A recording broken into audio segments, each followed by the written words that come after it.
Welcome back to my YouTube channel, Tiếng Anh cho người Việt. My name is Phát, and I'm an online English teacher for more than 10 years. And I'm sure 100% that all of you, or maybe some of you, who are upper secondary school student have just finished up your English test in the final, in the final high school examination, right? I don't know exactly how we call that kind of examination in English, but I think that should be the high school graduation examination. Okay, so maybe some of you must have been extremely worried about your English test results. And maybe some of you are right now wondering about whether what you did, what you circle, in the English test, whether those are really right or wrong answers or not. So today in this video, I'm going to help you to figure out the right answer for every question in this test. And also, I'm sure that this test is going to be extremely in detail. We can help you to understand the reason why you can choose this answer for this question instead of others. Okay, so let's get started. Now, let's get started. We should begin with the test here, code 401.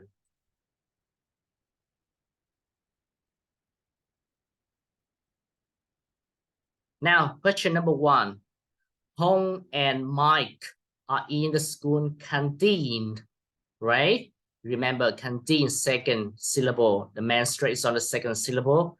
Okay, so Hong and Mike, here you are. So when you reach the answer here, when you reach the conversation to this sentence here you are, it means that when saying this sentence, here you are, is giving something to Hong, right? So it must be a situation in which Hong already asked for something from Mike. So now let's check the answer. A, can you sit here? No, it is not correct answer because it is not proper in terms of meaning, right? Can you sit here? If Hong asks that question, can you sit here?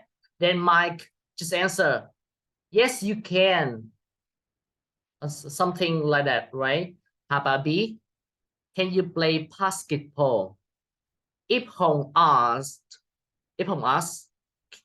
can you play basketball? Then Mike just answer, yes, I can. That's just enough. And sometimes he maybe answer some kind of question, some kind of thing that could just directly related to the meaning of the question. How about C? Can you speak Japanese, please? And this is the kind of question with the modal verb can. So you just answer, yes, I can. Just enough. But when we read the final answer, D, can you pass the salt, please? You may figure out this is the right answer because it means bạn có thể đưa cái lọ muối cho tôi được không? Làm ơn đi. That is the correct answer in terms of meanings and grammar structures. Okay, so we choose D. Okay. How about question number 2?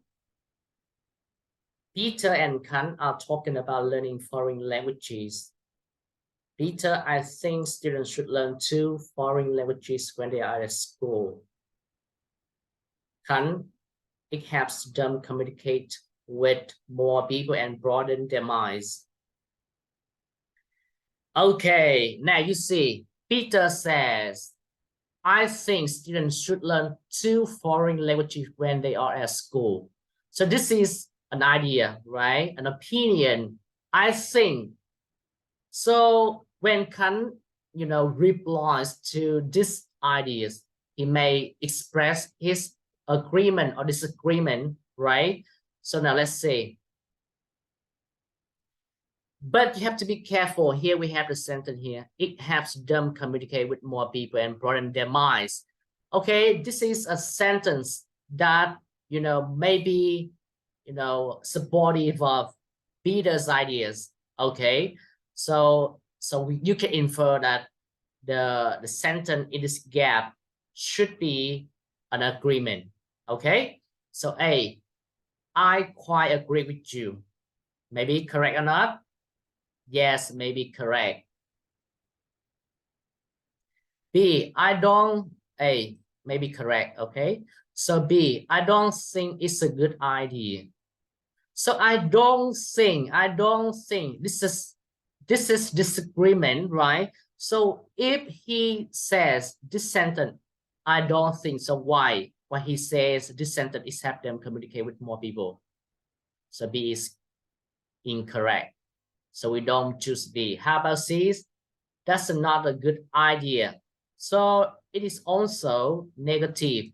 Don't think negative. So we also don't choose this sentence, this answer C. How about D? I quite disagree with you. Also, you say quite disagree. This is a sentence with negative meaning. Okay, so D is the same as B and C. Disagreement. Okay, so we don't choose B, C, D. We just choose A, which is an agreement to be correct in terms of both meanings and grammar.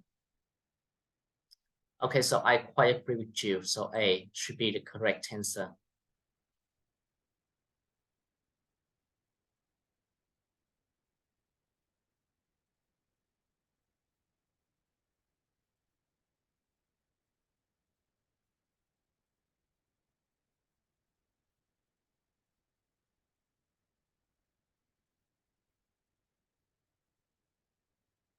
Now, number 3. Mark the letter A, B, C, or D on your answer sheet to indicate a word whose underlined part differs from the other 3 in pronunciation in each of the following questions. Okay, you just remember to underline the keyword whose underlined part differs in pronunciation. Okay? Yes. Now, question number 3. A. This is how do you pronounce this word? Post or bost? No, it is O. Sorry, I'm trying to write down the phonetic transcription.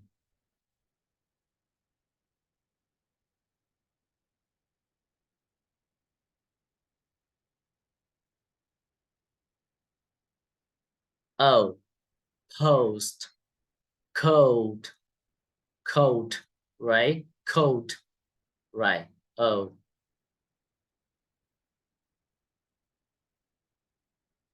Sport,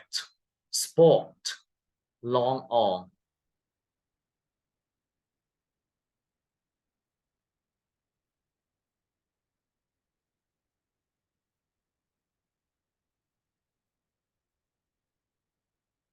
How about the home? Oh, so C is the correct answer. Or long or. The other 3 are O, so we have to choose C. Long or. How about number 4? This one. So letter C and H here should be pronounced as what? Right. So okay, chairman or careman. Yes.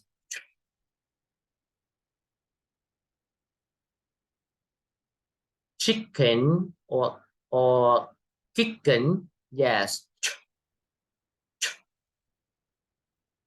Chicken.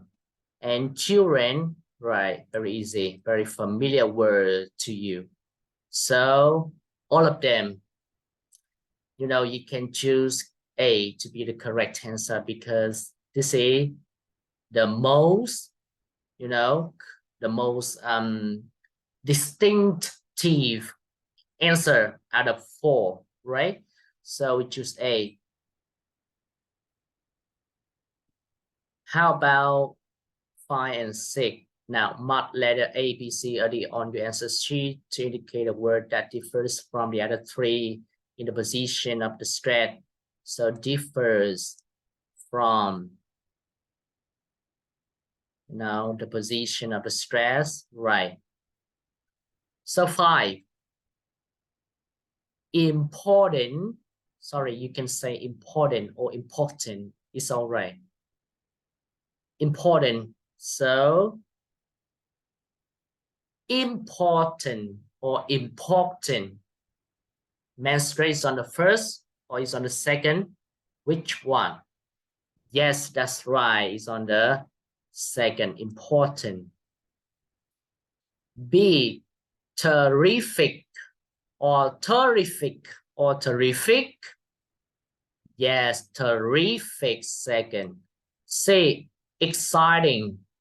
Exciting. So second. D. Confident. Confident. First. So first, second, second, second, and then we choose D to be the correct answer. How about 6? Arrive or arrive. Arrive. Yes, second. B. Require. So second. C. Connect. Connect. So second. And D. Follow or follow. Follow or follow. Yeah, follow. First one. So first, second, second, second. So we choose D to be the correct answer. Follow. Mark letter A, B, C, or D on your answer sheet to indicate the word close it. Close it in meaning, right? To the interlinear word in each of the following questions. 7. Returning home after the earthquake, Simon saw that his house was extremely chaotic. Chaotic. Chaotic. Remember, chaotic. Okay. The master is on the second syllable. Chaotic. Chaotic. Okay. So you may feel this word a little bit familiar to you, right? Chaotic. Maybe you are thinking about the word chaos.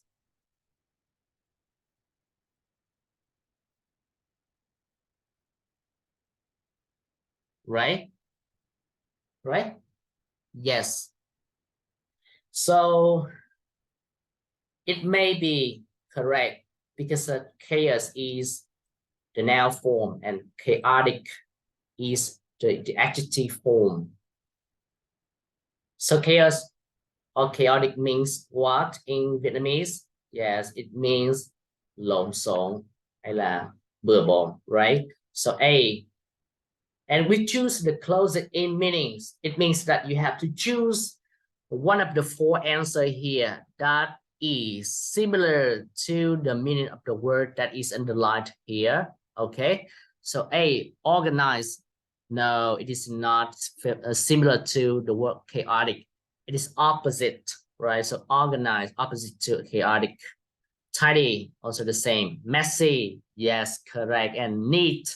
So neat, tidy, and organized are similar to the word. No, A, B, and D are not familiar, similar to the word chaotic. Just only C is similar to the word chaotic. So C is correct answer here. Messy. How about question A? My uncle dreams of having a new house, so he plans to save up for it. So plans. So plan to do something. Plan to do something. In Vietnamese, it means lên kế hoạch làm gì đó. So you have to choose a word or an answer from the fours here to be similar to the word plan in terms of meaning. So A, least. Similar or not? Similar or dissimilar? No, dissimilar. A is not correct. Moves. Similar or dissimilar? No. Even it is not similar or dissimilar, it is not related to the meaning of the word planned. Move is another action verb, mean that you move, you walk, you go. So plans also an action verb, but has, you know, another meaning layer, right? So listen, move are not related to the meaning of the word plan, or in a way, it's they are not, you know, similar to that word, right? So C, intend. Yes, intend mean that you plan to do something. So intend to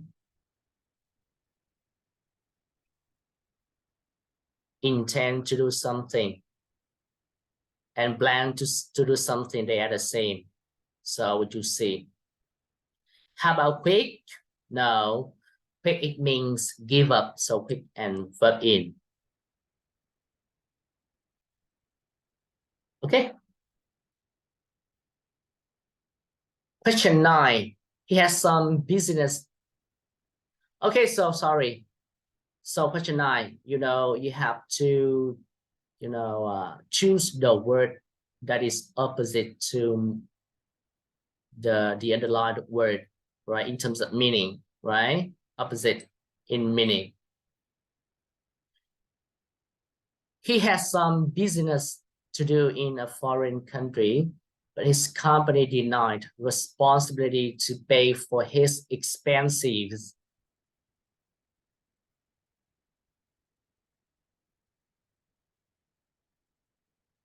Okay, so deny, what does it mean in Vietnamese? It means từ chối hay là chối bỏ, đúng không nào? Right. So we translate this sentence. Anh ta đã có vài công việc để làm ở một cái nước khác, ở một quốc gia khác, nhưng mà công ty của anh ta thì từ chối trách nhiệm trả cho cái việc tiêu dùng của anh ta, việc tiêu xài của anh ta, đúng không nào? So deny, từ chối. Okay, so we have to choose a word that is opposite to this word in terms of meaning. So accepted, what does it mean? Đồng ý. Okay, chấp nhận. So deny, từ chối. So opposite in meaning. So correct or not? Correct. Yes, correct. But we also have the other three, so we have to be careful. Let it here. B, refuse, từ chối, refuse, từ chối. It is the same, it is the similar word to the word deny in terms of meaning. So maybe that is not correct. Not correct, right? Not correct. So we don't choose, we cross it down. Avoided. Avoided, what does it mean in Vietnamese? Hủy bỏ hay là tránh, né tránh. So avoided maybe the same as the word deny in terms of meaning, so we don't choose. How about D? Neglected. Neglected, what does it mean? Sao nhãng hay là bỏ bê, right? So neglected maybe the same as the word deny in terms of meaning, so we don't choose. So we just only have A to be the last answer, right? So A is correct. 10. I think you should apologize to Mary. You know, you should apologize. So apologize, what does it mean? Xin lỗi. Okay, tôi nghĩ bạn nên xin lỗi, Mary. What you commented on her new hairstyle yesterday was really below the belt. You see here we have a phrase. This is actually an idiom. Whether you know the meaning of this idiom is really important. But in this case, I will show you how to choose the correct answer without basing on its meaning. Even when you don't know its meaning, you can still choose the correct answer. So what you commented. So I think you should apologize to Mary. Tôi nghĩ bạn nên xin lỗi Mary. What you commented on her new hairstyle yesterday. Những gì mà bạn đã nhận xét, we have comment on. Nhận xét về thứ gì đó thì mình có là comment on. Những gì mà bạn nhận xét về kiểu tóc mới của ta ngày hôm qua was really below the belt. Thật sự là below the belt. So stop here. We shouldn't talk about its meaning. We shouldn't translate it here. Okay? We shouldn't translate its meaning here. So you have to infer. I think you should apologize. Tôi nghĩ bạn nên xin lỗi. So you have to infer. What you commented on her new hairstyle here was negative or positive? Yes, negative. So we infer the meaning of the phrase below the belt here. Negative.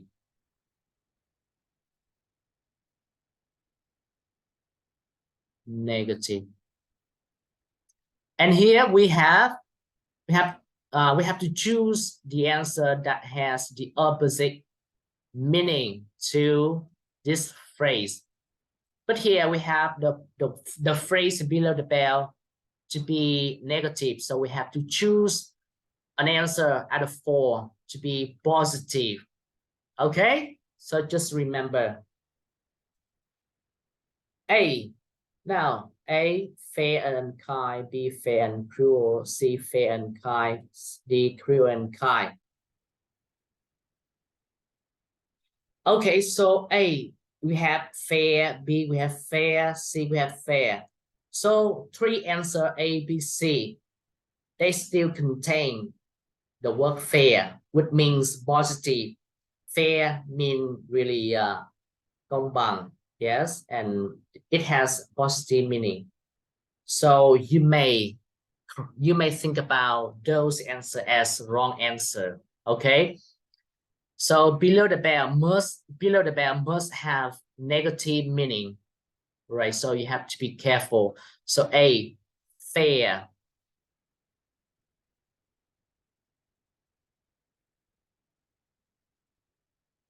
Fair, fair, fair. So maybe B, A, B, C. Sorry. I did explain a little bit, confused here. So now, xin lỗi chỗ đây nhé. Các bạn nghĩ tập trung nghe lại nha. So below the belt, this phrase here should be negative in terms of meaning, right? So we have to choose an answer from the 4 here to be positive meaning. So we have here A, fair, B, fair, C, fair. So maybe A, B, C, they may be correct answer. So we have to read next. Unkind. So positive or negative? So negative. So it is not correct answer. Now you read fair and unkind. Fair and unkind. No. The meaning of a phrase, can you imagine the meaning of phrase? We have to, if you choose A to be answer, so the meaning of this phrase is a little bit opposing to each other here, because we have fair and unkind. They are different. They are opposite to each other in terms of meaning. Fair to be positive and unkind here to be negative. So it is not correct answer. The thing that we should find out here should be negative below the bell, right? So fair and kind, there's a conflict in terms of meaning of this answer. How about B? Fair and cruel, they are the same. Unkind and cruel. This one, how can it be the correct answer when fair is a positive and cruel is a negative? No, it's not correct. How about C? Fair and kind. Yes, fair is positive. Kind is positive. So fair and kind, they are positive. And opposite here, we have opposite. So opposite, this one is opposite to below the bell. So fair and kind should be the correct answer. But we have to be careful because we still have one more answer here. Cruel and kind still the same as B. D and B are the same, so we choose C. Okay, so you see, without being able to know the meaning of this phrase, we can still, choose the correct answer here. It is a trick, and you have to learn how to figure out and how to, master some tips in order to choose the correct answer. Giải thích lại phần này, trong phần tiếng Việt thì thầy nói là đó là các em thấy ví dụ như là mình có từ below the bell, thì mình suy ra nãy giờ thì below the bell này ắt hẳn là phải có nghĩa là tiêu cực ấy các em. Mình phải chọn đáp án nào mà đối lập với cái thằng below the bell là tiêu cực. Thì đáp án A là công bằng và không tử tế. Thì bản thân của cái thằng đáp án A này có hai nghĩa mà nó đối trái ngược nhau, về một bên là tích cực, bên là tiêu cực. Thì khi là ráp vào cái như thế nào, thì khi mà nó như vậy thì nó như thế nào đây, nên chúng ta ráp vào cái câu này có nghĩa hay không. Nếu chúng ta chọn A là công bằng và không tử tế hay là không tốt đẹp, chúng ta dịch là những gì bạn nhận xét và kiểu tóc của cô ta ngày hôm qua thực sự là các em nhé.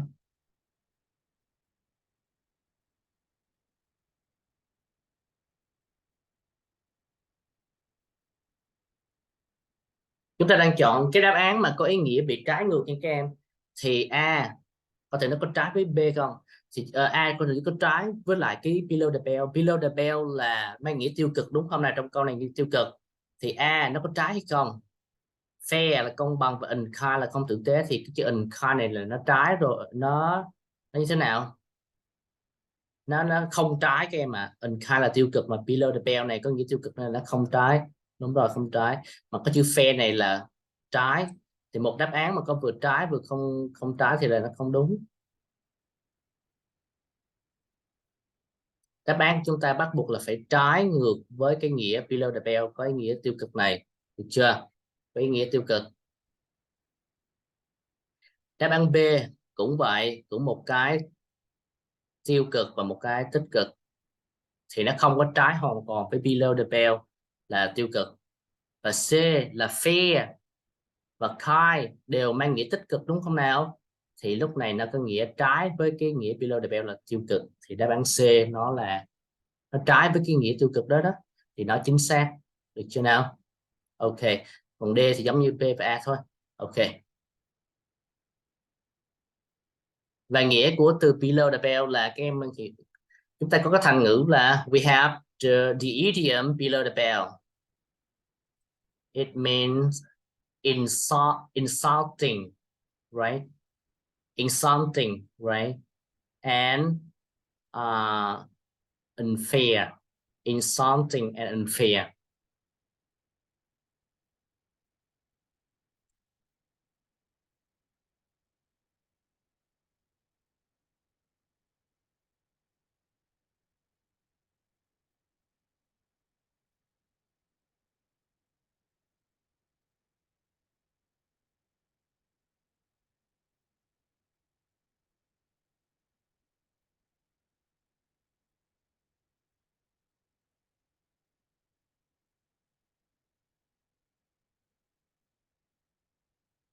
below the belt.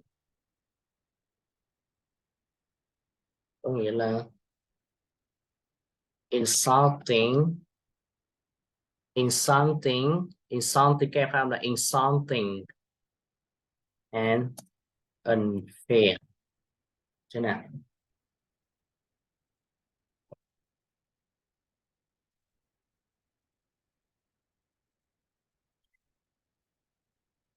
To be able to remember the meaning of this idiom easily, you just remember, bear in mind here. Below, it means, below mình nghĩa là gì em? Bên dưới, below mình là bên dưới. The belt là cái thắt lưng. Below the belt. Như vậy, bên dưới cái thắt lưng đó là một cái vùng hết sức là riêng tư và nếu như ai đó đụng vào hay là đánh vào thì chắc là không cân bằng, đúng không nào? Thì đó, các em nhớ below the belt là vùng mà chúng ta nó thường hay những hành động như thế thì mang nghĩa tiêu cực, không cân bằng, hoặc là mang ý nghĩa là lăng mạ, đúng không nào? Vậy thì chúng ta hãy lưu ý nhớ cái thành ngữ này một cách dễ dàng. So you just remember the meaning of this idiom in that way. It's gonna be easy for you to remember if you apply this way.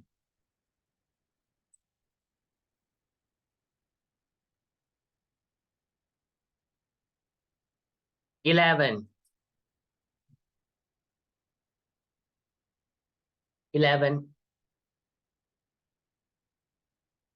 The Youth International Conference, what etc. here, a gap here, by a lot of young people from all around the world. So A was attended, B attended, C attends, D was attended. Okay, there are some things that I should inform all of you about. First, when you read this sentence, can you figure out the tense of this sentence? When you read A, B, C, and D. So there are two tenses here, past simple form and present simple form. Okay. So first, we have still past continuous tense here. Okay, so three tenses. Okay. But we just infer to amount of time, the past and the present. Okay, so C, first one we see attends. It means tham dự. So first you have to consider the subject of this sentence to see if it is thing or people or human being. So the Youth International Conference is a thing. Okay, so the thing, can it itself attend something? Attend, it basically is an action verb intended for human being. So the Youth International Conference is a thing, an event, so it couldn't attend. Here also we have by a lot of young people. It's also increase something wrong here in terms of meaning. So you don't choose C, okay? No, you don't choose C.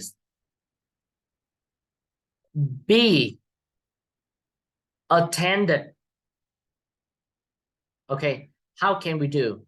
We fill B into the gap here.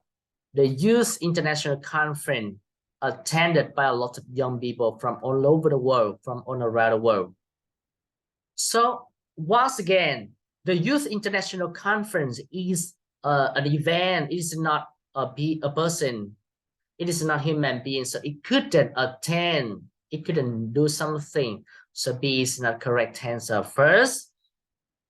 But you have to be careful in some cases, especially when this sentence is a noun phrase. Okay, this sentence is a noun phrase. You see, so I asked you a question whether we can use B to fill in the gap here? Yes or no? Yes, completely. If you fill B in the gap here, first, you know, the sentence may be wrong in terms of meaning because attend here should be an action verb intended for human being. And the Youth International Conference is a thing, so it couldn't attend. So we use the wrong action verb here. But what we can do here, when we, put B in this correct gap, is still a correct answer, because why not? We are talking about the past participle phrase or relative clause of, of meet, right?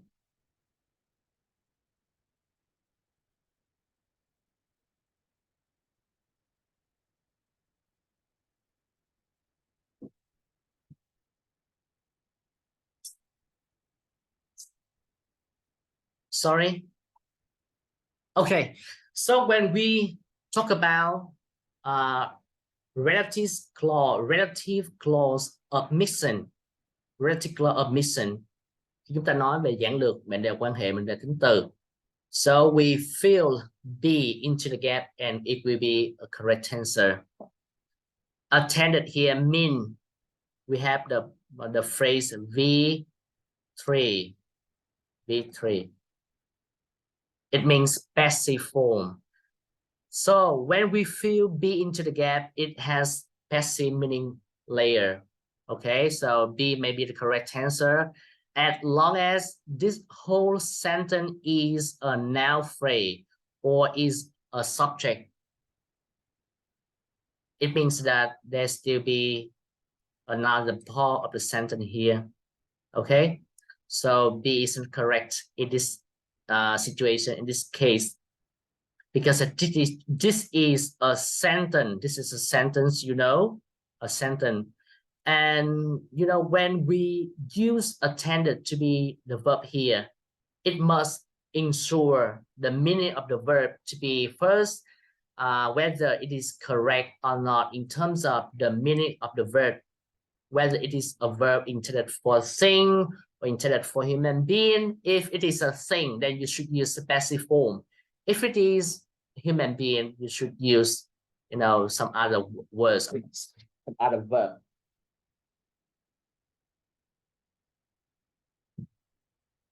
So B is not correct and C is not correct. How about D? How about A? Was attending. Was attending. This is also active. Active. You know what? Was attending. When you fill in this phrase in the gap, it has an active meaning. And once again, this is not for a thing to do. It is an action verb for human beings. So we're standing. It also means active here. So we don't choose A. So we choose D. Was attended. Was attended passive form. So is it correct? Okay. So we choose D. We choose D. Okay. Yes.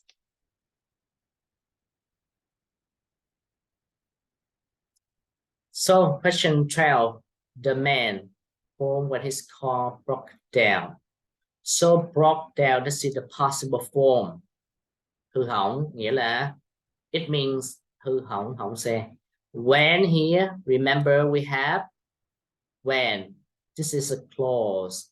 When his car broke down, this is a clause beginning with the conjunction when, the adverb of time, the adverb of time when, right? So when his car broke down. So can you, link this sentence to a kind of clause that you have already learned? The kind of tense that you have already learned. That is a past continuous tense, right? The first clause, the man, blah, blah, blah. And the second one, when his car broke down. So it must be past continuous tense in the first clause here. So the man was driving, yes or no? Yes. Drive. No, it is not correct because here drives is simple present form. Is it not correct? C, has driven. No, it is not correct. In terms of grammar structure, is driving also not correct because it is present continuous tense, so not correct. We have his car broke down. Broke down is possible form. And when here, so it means that there must be another clause in front of this clause with a verb in first the possible tense, second the past continuous tense. So A, past continuous tense, is correct. Okay, so we choose A. 30. Although the students in my class has been learning English for 3 months, they can confidently with foreigners. So we have A, B, C, D. Only one word, but different part of speech, right? Different parts of speech. A, communicative, it is adjective. Tính từ, adjective. B, communicate verb. C, adverb. And D, communication, noun. They can modal verb, so after modal verb we use verb pair infinity. Okay, so communicate. B should be the correct answer. How about question 14? We have traveled to almost every tourist attraction in Africa. Do you remember we have an article question here? So I have to remember you I have to remind you of something. When we are talking about a certain place, you know, for example, a lake, a road, a country, or something like that, especially when it is a place, a location, but it has its own name. So when we talk about it, we shouldn't use the preposition. Sorry, we shouldn't use the article and order. Here in this case, Africa. So we just say in Africa. For example, Vietnam, we say in Vietnam. We cannot say in the Vietnam, right? Because this is the proper name of a continent or a country. So in Africa, we shouldn't use the. We shouldn't use the and or. So C is correct. Yes. No article in Africa. Remember?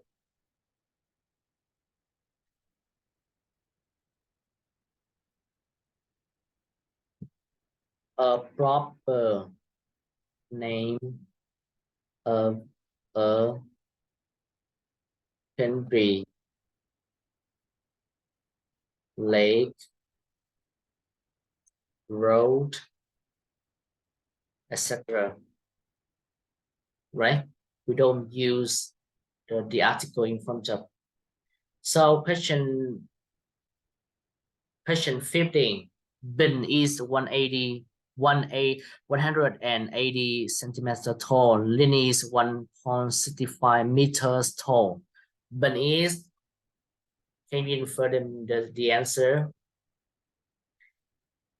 Bình thì 1m8, Linh thì 1m65, như vậy Bình như thế nào với Linh? Now we have done.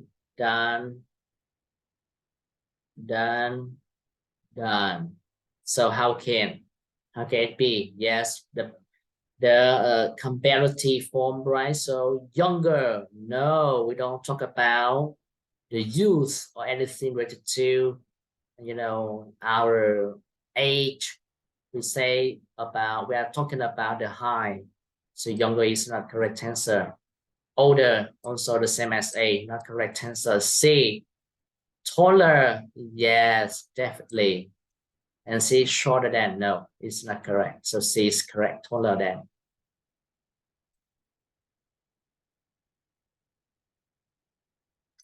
Question 16. Her parents are working on the farm. Tag question right? Tag question. So this one, are working present continuous tense. So this is plus positive. So here it should be a negative. So are working. So the auxiliary verb here are, right? So we should use aren't here. Aren't. Her parents. So plural singular. Yes, more than one people. Yeah, so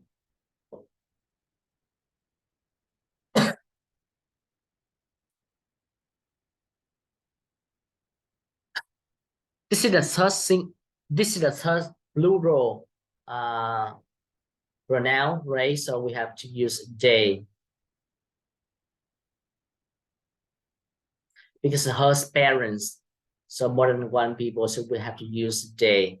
So on they. So D is correct. Do they? No, we have on. This is auxiliary verb on and working. So do, no, we don't use. It is not correct. C, not correct. And B also the same as C, not correct. And R is not correct because this is plus. So this should be minus. So R day is plus, so it's not correct. So A is not correct. 17. Foreign teacher was speaking so fast, so Nga couldn't the main contents of his lesson. Main contents of his lesson. Người giáo viên nước ngoài nói quá nhanh, Nga không thể nào gì đó cái nội dung chính của tiết học anh ta. Như vậy A, call for, what does it mean? Là kêu gọi sự giúp đỡ, đúng không nào? Kêu gọi một cái gì đó, kêu gọi cái gì đó thì là call for, thì nó không hợp nghĩa. It doesn't fit in this sentence in terms of meaning, so A is not correct. How about B?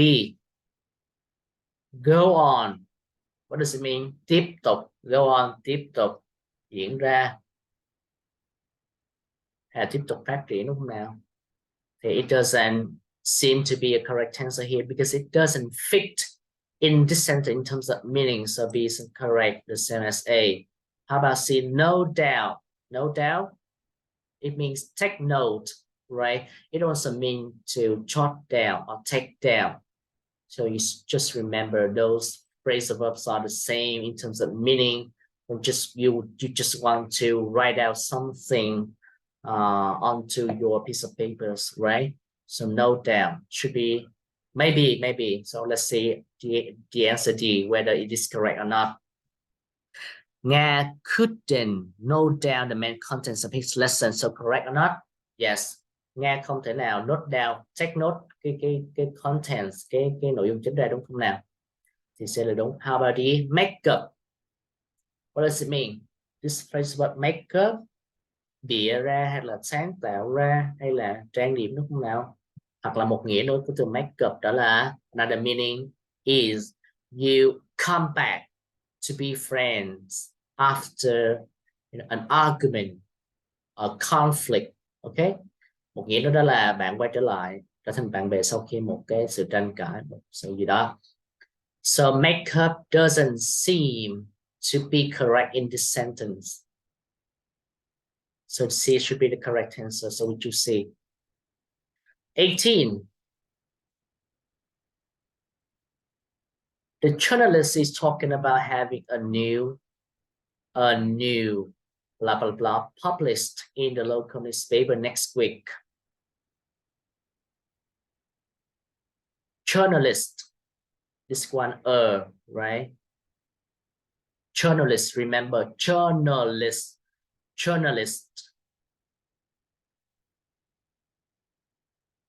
Cái người nhà báo đó thì đang nói về việc có một cái gì đấy được xuất bản ở tờ báo địa phương vào tuần tới.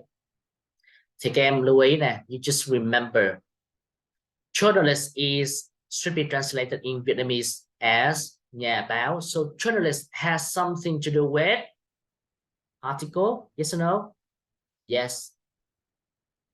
Cartoon, just maybe. Documentary, no. And editor, no. Now just remember, now translate this sentence again. Người nhà báo đang nói về việc có một cái gì đó mới, một gì đó mới mà publish, đăng xuất bản. Thì article, in this case, is it correct? Yes or no? Yes, một bài báo. Article should be related to journalist here. Article here should be the correct answer. Okay. Trong trường hợp này thì article nó lại đúng, tại vì nó có liên quan đến journalist là nhà báo. How about C?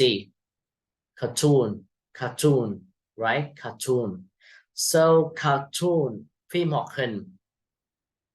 Nhưng phim hoạt hình thì nó không có liên quan gì đến motion picture, thì nó không có liên quan gì đến journalist, đúng không nào? Đặc biệt là published in local newspaper nữa, đúng chưa? Nó không có liên quan đến cái việc mà xuất bản trong tờ báo khi nói về phim hoạt hình. Something that you can see, you can watch and you can enjoy on television. So local newspaper here and journalists, they shouldn't have something to do with cartoon here. So cartoon may be an incorrect answer, but you just remember it has another meaning layer here. Và cái meaning layer đó, cái nghĩa đó của một cái nghĩa khác của cái từ này, đó là tranh biếm họa, đúng chưa nào? Thì trong trường hợp này, nếu mà nó có nghĩa là cái tranh biếm họa, một cái nghĩa khác, một cái another meaning layer, một cái nghĩa khác nữa, thì nó có thể đúng. Cartoon có thể đúng nhé, đó là nghĩa là tranh biếm họa. How about B? Documentary, tài liệu.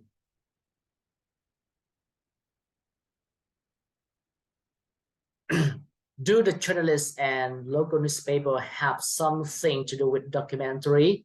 No, so B is not correct. So how about editor? A, biên tập viên. No.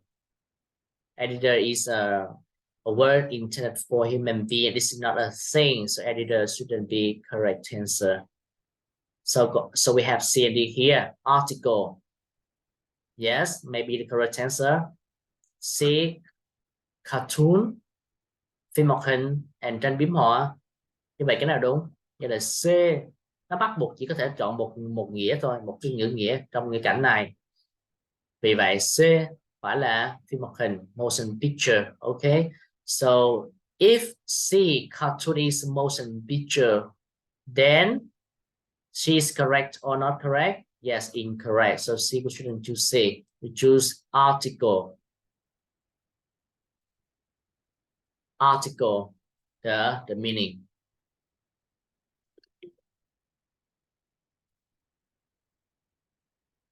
And when you translate this sentence into Vietnamese, it should be, cái nhà báo đó thì đang nói về việc xuất bản một cái bài báo, đăng bản một bài báo trong tờ báo, trong cái tờ báo địa phương này vào tuần tới. Như vậy là đúng không nào? Chính xác. How about question 19? It's not difficult for her to go to work because the office is near her home. We have a structure to be difficult for somebody to do something. Difficult for somebody to do something. Okay, so A, on, no. C, towards, no. In this case, it is not correct, but in many other cases it should be correct. D, too difficult to her, no. It is something that not really popular in English, standardized English. It is not really popular in standardized English, so this is not correct. So we choose B, for, which is really proper for the structure and meaning here. Difficult for somebody to do something. 20.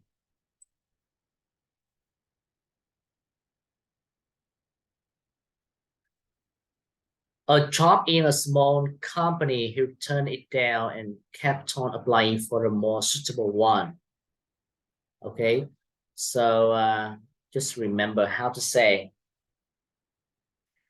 How can we translate this sentence? This sentence should be difficult. Nào, một công việc trong một công ty nhỏ, anh ta từ chối nó và tiếp tục nộp đơn cho một cái công việc khác thích hợp hơn. Như vậy chúng ta, so we have just only one verb here, offer, offer. Just only one verb, chúng ta có một cái động từ là offer thôi. But we have to choose the correct form of this verb. So, do you remember the how to omit the clause of a sentence? How to omit, the subordinate? How to omit the subordinate clause of a sentence? Do you still remember that structure? Yeah, it is. That's it. Các em cứ nhớ cái cách mà chúng ta giảng lược một cái vế của câu, cái mệnh đề của một cái câu không? Kiến thức này đã học trong cái kiến thức này đã học trong cái chương trình lớp 11, đúng không nào? Đó. Rồi. So offer. Chúng ta lại có một từ offer. We just have one word offer here. So how can we infer the correct answer here? Thì bây giờ, so now we have to base on the meaning. A job in a small company, he turned it down and kept on applying for a more suitable one. Một công việc trong một công ty nhỏ nha, rồi anh ta thế nào từ chối và tiếp tục nộp đơn cho một công ty khác. Như vậy offer ở đây có nghĩa là được gợi ý, hay là được biếu, được mời đi. Ok, so offer mean gợi ý, biếu, mời. Như vậy anh ta từ chối nó khi anh ta được mời hay là được gợi ý, đúng không nào? Thì cái vế đằng trước phải là như thế nào? Bị động hay là chủ động? Tại vì when you read the four answer here, offered, possible form, đúng không? Past participle form maybe having offer, and C offering, D to offer, to infinity. How can we choose D? No, it is not correct, because when we choose D, to offer a job in a small company, so we have to do something. We have to write the next sentence to be a sentence that should be on purpose of something. For example, I say, to be able to sleep well, you should drink a glass of hot milk, warm milk. Okay, so I say that. So this shouldn't be correct answer. To offer, it couldn't be the correct answer, because it doesn't seem to be proper in terms of meaning here. To offer, no. C, offering, offering a job in a small company, he turned it down. So when you put C into this gap, it means that you already, omitted the first clause of the sentence into the active form. It means that you offer somebody a job in a small company, but it is not that you were offered, right? So C is not correct. Offering is not correct. C shouldn't be correct answer. How about B, having offer? Still the same as C. It means passive. No, sorry, it means active meaning here. So having offer, it means that you offer somebody a job. So if you offer somebody a job, then why you turn it down and keep on applying for the more suitable one? No, it is not correct, because it is active. So it's A, offer. This is the past participle form of verb 3. Okay, so we have a structure. When we want to omit a clause of the sentence, we can, cross out the subject and some other part. We just remain the main verb, but we choose verb 3 or participle form of that verb to fill in the gap here. So A should be correct in terms of meanings and grammar structures. Okay. 21. Before you decide to purchase that car, it is crucial that you should look into it carefully. It's unwise to buy a big. Wow, it is another idiom. And the correct answer should be D. A big in a poke. A pole, what does it mean? A pole here? Cái bao. A pig in a pole. Một con heo trong một cái bao. Thì câu này nghĩa là gì? Mình xem nhé. Thì trước khi bạn quyết định mua một cái xe hơi đó thì rất là quan trọng khi bạn biết nên kiểm tra nó cẩn thận, thật là không khôn ngoan khi mua một con heo trong một cái bao. Thì in Vietnamese we also have another idiom that has the similar meaning to this idiom in English, and that is mua mèo trong bao. Có nghĩa là that means that when you buy something, you have to check it carefully. Sometimes the seller can wrap the thing inside a box or a packet, and they couldn't open it for you to check. So maybe they did take advantage of that to, take you for a ride, right? Okay, so you have to be careful. This sentence means that way. Nghĩa là khi mà mua mèo trong bao có nghĩa là khi mà bạn mua cái gì đó thì bạn nên kiểm tra một cách cẩn thận, bởi vì cái người mà bán họ không thể nào mà họ mở cái bao đó ra, hay một lý do đó không mở bao ra để mà họ không có mở bao ra để mà họ giúp bạn kiểm tra cái món đồ đó, thì người ta lợi dụng cái vấn đề đó để mà người ta như thế nào, người ta lừa bạn. Thì đó thành nghĩa này, cái nghĩa như vậy. Ok. 22. Nam is trying to break of staying up too late. A sound, B habit, C option, D race. Nam đang cố gắng là phá vỡ cái gì đó của việc thức quá khuya. Như vậy A sound âm thanh, C option lựa chọn, C D race cuộc đua, B habit thói quen. So B should be the correct answer in terms of meaning. Như vậy B là đúng nhất, tại vì nó có cái ý nghĩa là gì? Là ý nghĩa của nó đúng nhất về trong số 4 đáp án, đúng không? So B should be the correct answer, habit. 23. She promised, so we promised to verb. We have the structure promise to verb. Okay. To verb infinity. Sorry. So she promised to come. Come. No. Come in. No. To come in. No. So A. To come.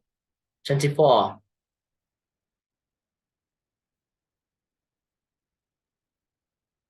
It is uncommon for the director to politics, finance, manager to make financial decision for the company. Hoặc là không có như là phổ biến, hoặc là không có bình thường, hoặc là không có quá là thích hợp hay là phổ biến cho cái người giám đốc đó để mà làm gì đó sức cái quyền lực của ông ta đối với cái người quản lý tài chính để mà làm cái quyết định, để mà đưa ra quyết định tài chính cho công ty.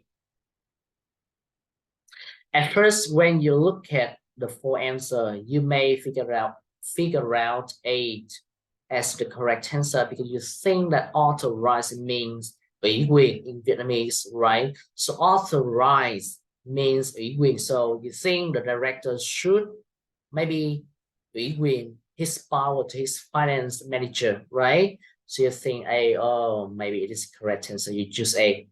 No, it is not correct answer. In this case, you should remember we have another word that also has the correct meaning in this case. And it is strange a little bit here because also, although you can use the word give, give. If you use the word give to fill in the gap, filling this gap is correct. But we don't see, the word give out of four answer here.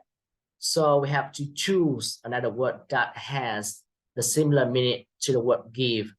So D should be correct.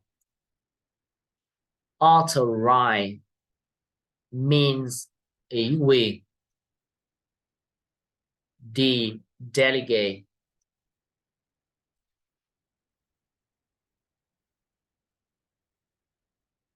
Delegate is the similar to the word give in terms of meaning.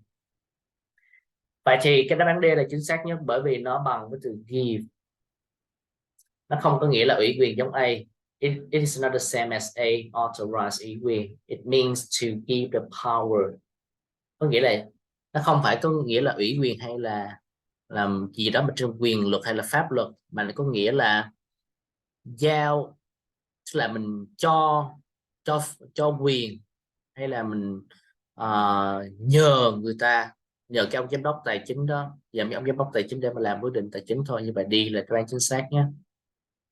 And you should remember this collocation. This is also a collocation. You know what? Delegate. Delegate his power. We have another collocation that delegate one's power to somebody to do something. Okay, remember.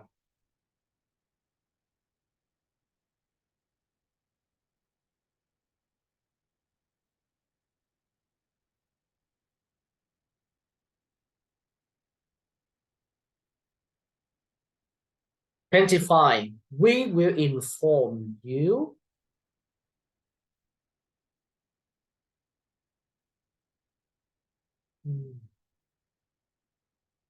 This is an adverb of time. This is a clause of time, right? Okay. This is an adverb clause of time. Một mệnh đề trạng ngữ với thời gian. We will inform you. We have four answer with the phrase as soon as here. A, B, C. They are as soon as, all. So we have to be careful. First, we have the main clause here is simple form, simple future form, will. So any clause that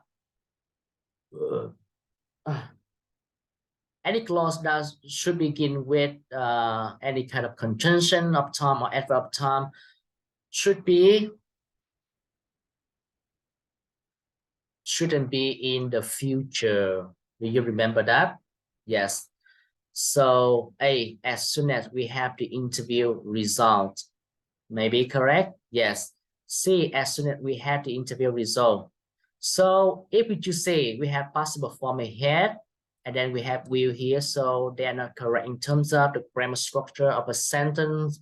They may be a little bit opposite to each other, and you may haven't learned any kind of structure that is similar to this, so you don't choose C, and that's it. That's the correct answer. We don't choose C. How about B? As soon as we were having, so wrong tense, so we don't choose B. D, We had still wrong tense, so we don't choose D. So there is just only one answer left to be correct, and that is no other than A.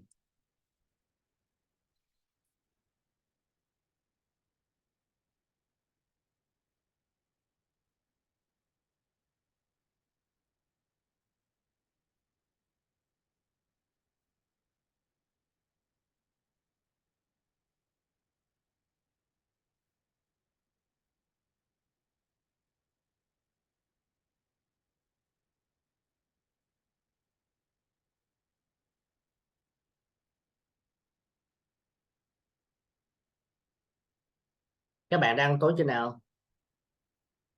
Thầy hiện tại trường tối nên thầy cảm thấy hơi mệt một chút. Tiếp tục nhé.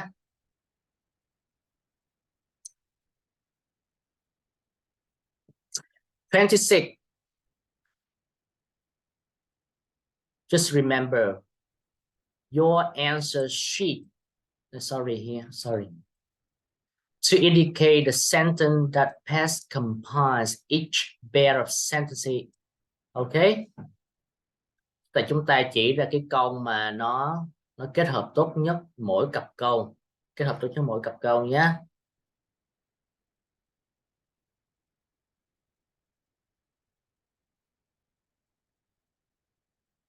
Rồi. 26. The boy band has just finished their first live performance on the audiences at the theater, gave them a loud round of applause. Cái ban nhạc nam đó vừa hoàn thành xong cái phần trình diễn trực tiếp của họ, thì tất cả các thính khán giả tại nhà hát đó để cho họ một cái tràng vỗ tay rất là lớn, đúng không nào? Thì bây giờ mình xem đáp án A, B, C, or D. Now we see A.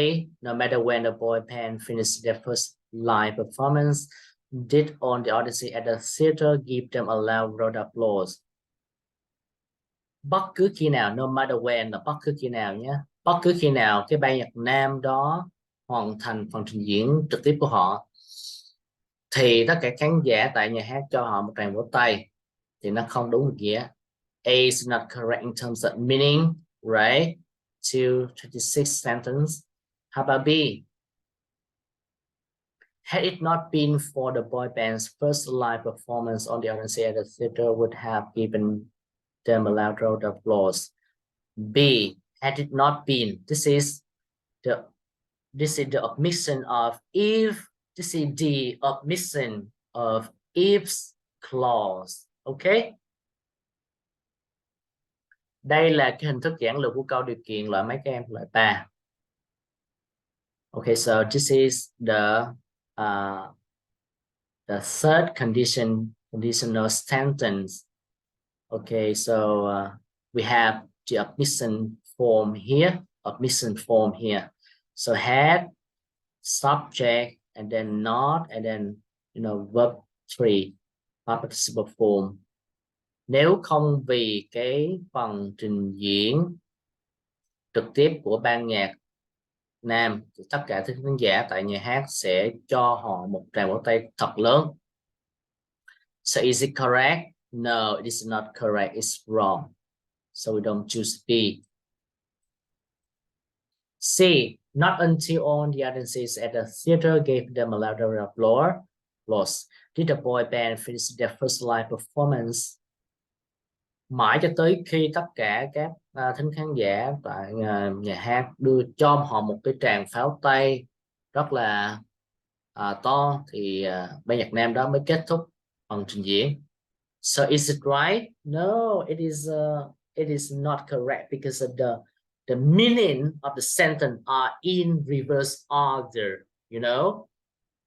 It shouldn't be correct, because you can imagine 26 sentence stated that the boy already finished their performance, and then the audiences gave them a round of applause, right? And then she stated that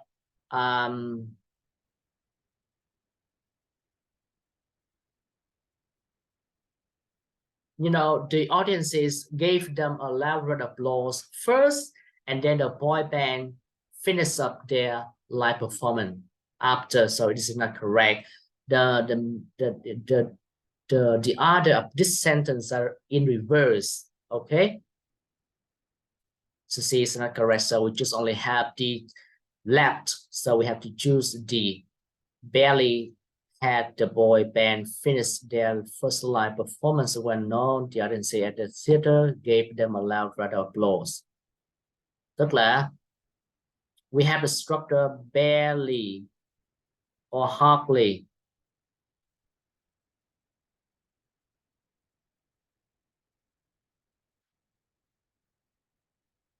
Hardly had subject verb participle when. Hardly or barely when subject verb 2.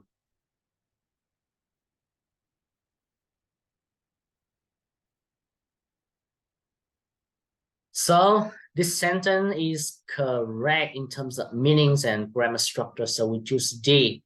In fact, maybe we have already learned this structure. Cái cấu trúc này nó đúng đảm bảo về ngữ pháp và nghĩa luôn các em. Hardly hoặc barely, hardly when hoặc là barely when. Okay.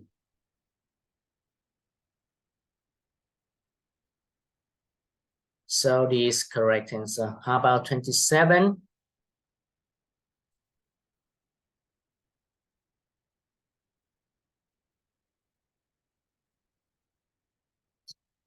The gold ring was expensive. I couldn't afford to buy it. So A, B, C.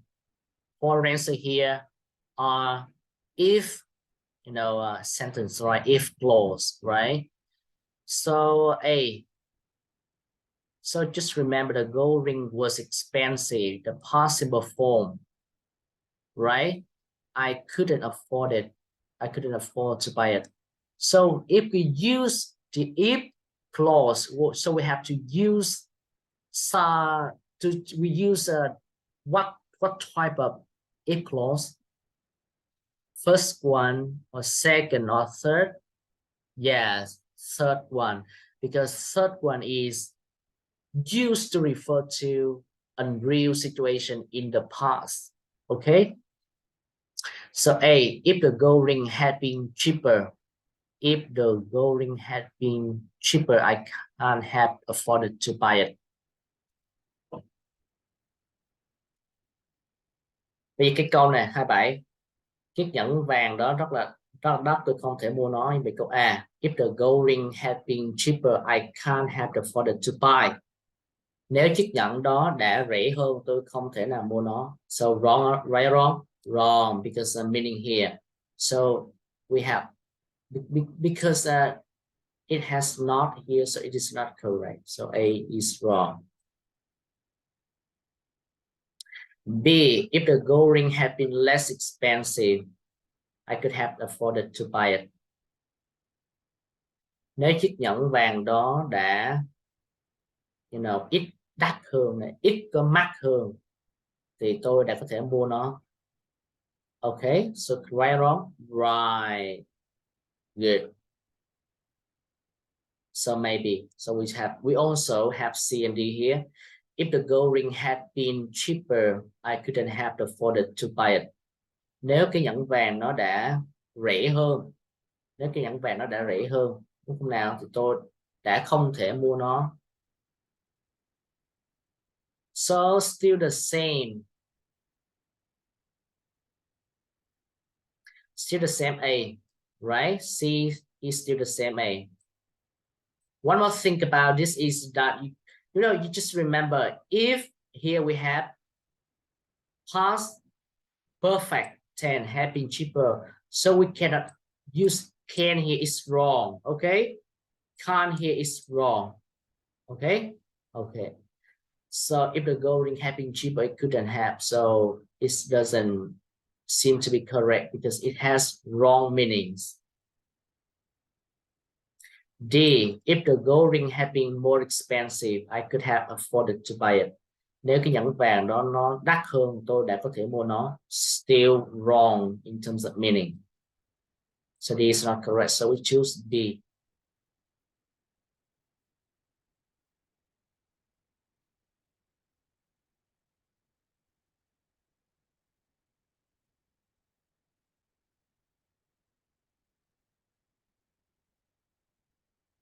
Okay, so we have to choose A, B, C, or D to indicate the sentence close it in meaning. Okay. Mark started learning Spanish 7 years ago. Mark đã bắt đầu học tiếng Tây Ban Nha 7 năm trước. So A, Mark has learned Spanish for 7 years. Mark đã học tiếng Tây Ban Nha trong vòng 7 năm. Okay. Okay, maybe correct. Now let's see B. Mark has started learning Spanish since 7 years. Since 7 years. It is not correct because here we have 4. Sing here is not correct. So B we don't choose. C. Mark has learned Spanish since he was 7 years old. Mark đã học tiếng Tây Ban Nha từ khi anh ta được 7 tuổi. But here 28. Mark started learning Spanish 7 years ago. Mark đã học Tây Ban Nha 7 năm trước chứ không phải là từ khi anh ta 7 tuổi. Simple, so C is not correct.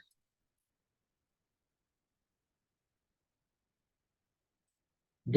Mark started learning Spanish when he was 7 years old. Still the same as C, so D is not correct. So we get 8 to be left here, so A should be correct. 29. I helped the old lady cross the road, said the teacher. Tôi đây giúp đỡ cái quý cô, người đàn bà hay là cái quý cô già, tuổi già đó vượt qua cái con đường. Và giáo viên nói như vậy. So the teacher said, the teacher said, the teacher said, the teacher said. So we have 4 answers here to be the reported speech, right? Teacher said. So A, the teacher said, I have. So I have, right or wrong? No. The teacher said, I have. This is the direct speech, right? Direct speech. Teacher said, I have. The old lady crossed the road. It is in the double quotation here. You see double quotation here. It is quoted. So it is the direct speech. But when you use the reported speech, you have to, transfer, or you change the pronoun here. So the teacher said she. The teacher said she. Okay. The teacher said she, so I is not correct. So we don't choose A. A is wrong. How about B? The teacher said she helped the old lady cross the road. Remember, helped here, past simple form. Here, past simple form. So maybe they are wrong, maybe they are right, but we still see. Let's see C and D. The teacher said she. The teacher said she would help the old lady cross the road. So we don't have would here. So C is not correct. D.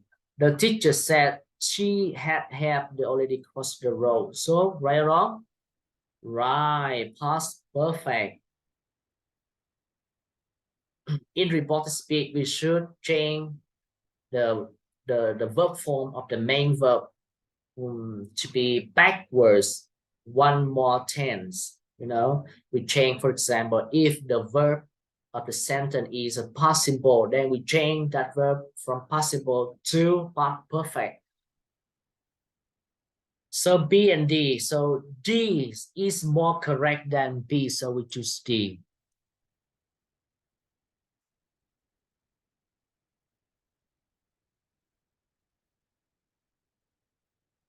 Study. Students are not allowed to bring food into the computer room. Học sinh không được phép mang cái thức ăn vào trong phòng máy tính. So A, student wouldn't bring food into the computer room. So and not allowed. And allowed. Wouldn't. So wrong. Student won't bring food. No. Wrong. Student mustn't bring food into the computer room. And not allowed. So mustn't. Không được phép.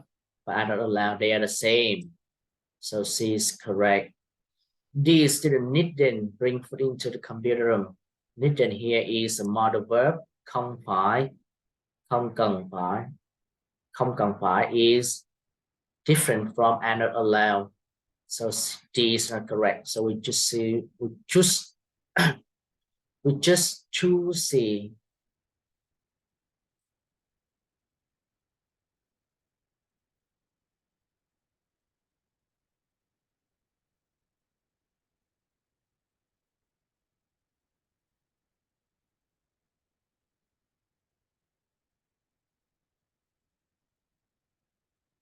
Mark the letter A, B, C, or D on your answer sheet to indicate the underlined part that needs correction in each of the following questions. 31. Wow, this seems to be, the most controversial question for, many days. Because at the other day, there have been many conflicts and quarrels among English teachers, especially related to this question, because the people that already made up this sentence seem to including some kind of terminologies that are hard for students to understand, such as like comparative verb or control verb. And there are some wrong things in this sentence that we can just focus on later on. So let's get started. Rồi mình sẽ indicate, chỉ ra cái phần underline part nào mà nó cần correction nhé. Nào câu 31. Their pioneering. Pioneering is an adjective. So it is correct. Their pioneering. Pioneering. Pioneering is an adjective. So A is correct for sure. And research. Research. Nghiên cứu. Nghiên cứu tiên phong. Pioneer research. Nghiên cứu tiên phong. So A không có gì sai cả. Showed that. Show that. Như vậy đây là quá khứ đơn và mệnh đề that. The learning motivation. Cái động lực học tập đó.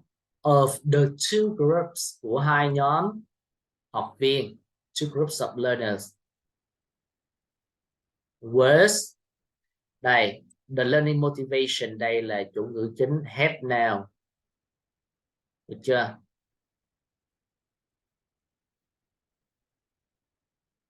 Thì phải chủ ngữ động từ đây là. So we have verb. Singular verb was. So was correct. Quite là adverb. Distinctive from each other. Okay. You know what? Distinctive. It means cá biệt. It means cá biệt. Tức là khác biệt với lại cái cá thể còn lại. Tức là nó không có giống với các cá thể còn lại bởi một cái lý do đặc biệt, là một đặc điểm của nó là nó không giống. Thì distinctive, we don't have a structure distinctive that goes with the preposition from. Chúng ta không có cái cấu trúc là distinctive nó sẽ đi với cái giới từ là from cả. So distinctive from không có. Như vậy cái distinctive from này có thể bị sai. So distinctive from should be maybe the answer for this question, right? And we can also correct the answer of this question, the answer of B, to, we can change distinctive to distinct.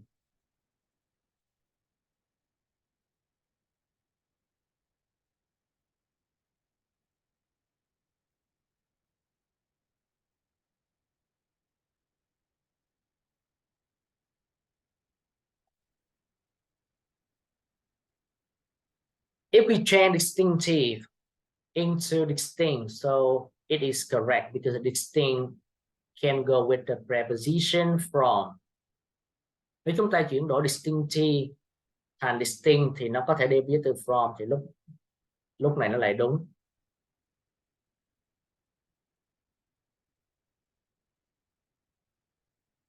C, and the comparative group.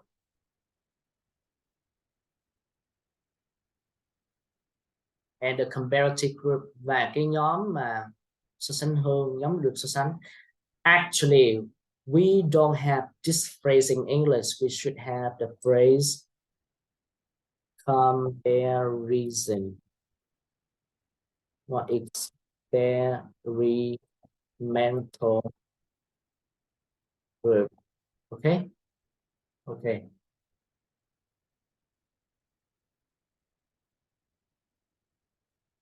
Vậy chúng ta không có cái từ là comparative group, chúng ta có từ là comparison or experimental group thôi. This is a terminology in the field of methodology of research. Đây là một thuật ngữ trong cái ngành nghiên cứu khoa học.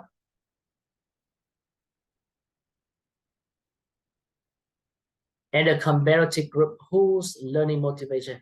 Như vậy, so C should be also the answer for this question. So we have B and C, you know, should be, they should be the correct answer for this question. Who learning motivation was stronger, performed better than the control group? So the control group is correct answer, right? Control group, it is right or wrong? Right, because we have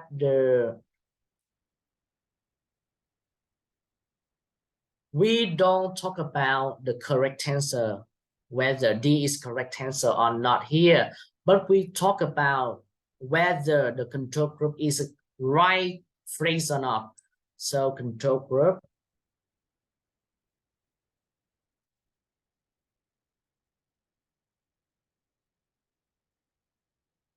it means nhóm đối chứng.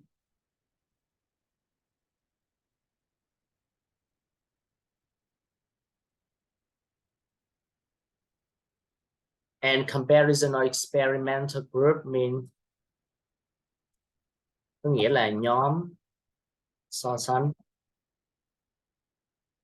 They both are terminologies in researching methodology.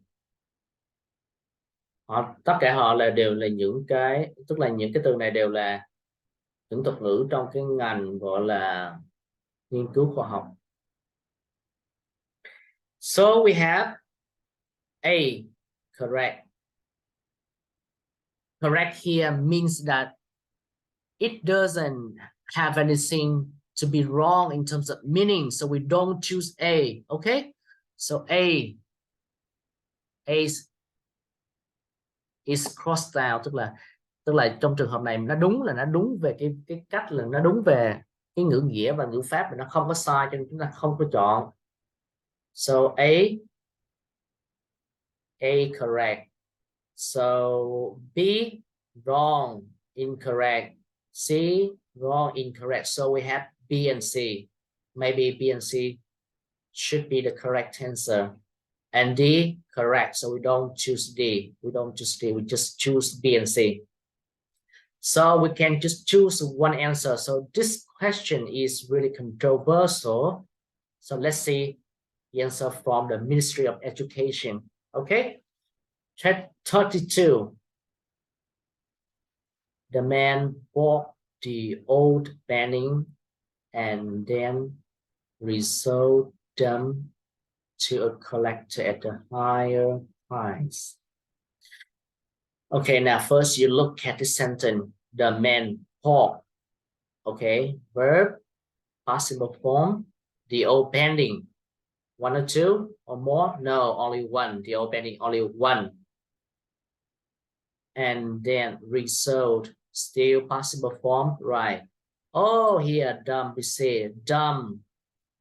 It is not a correct object pronoun to the word old-pending. This is old-pending, only one. So dumb, more than one. So dumb is wrong. So what you say?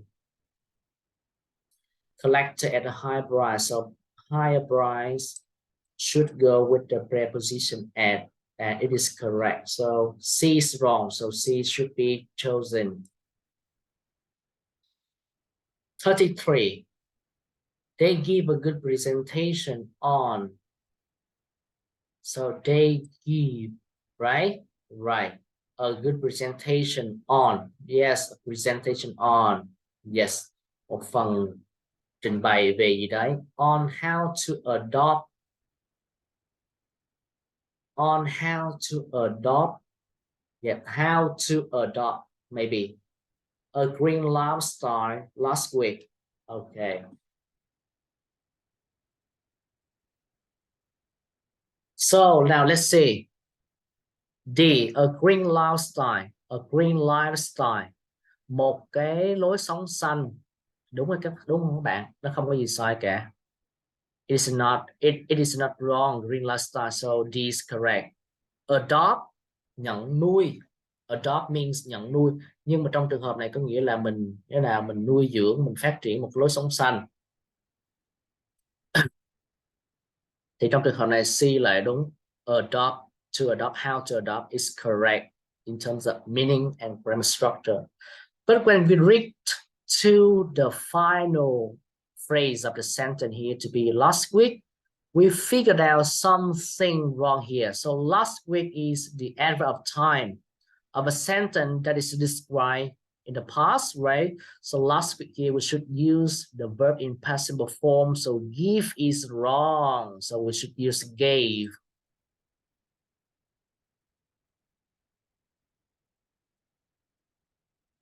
Gave. So we choose A. Okay.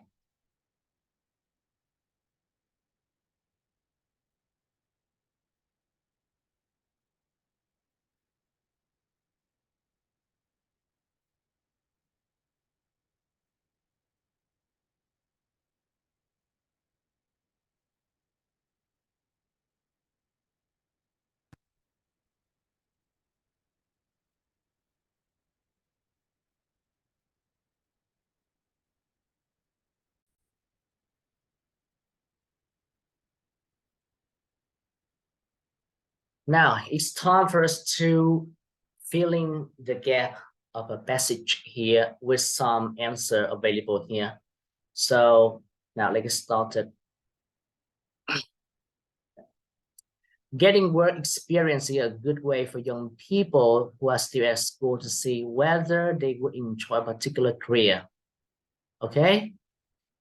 Có được kinh nghiệm công việc là một cách tốt cho những bạn trẻ, người mà vẫn còn đang đi học, để mà xem xét rằng liệu rằng họ có ưa thích một cái công việc đặc thù nào không.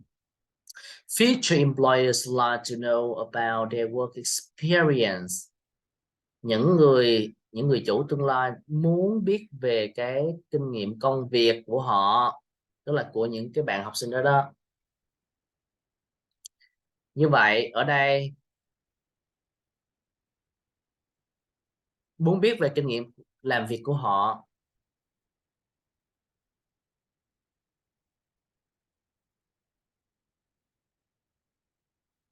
Rồi ở đây mình phải tìm. Now we have to find some relative pronouns here.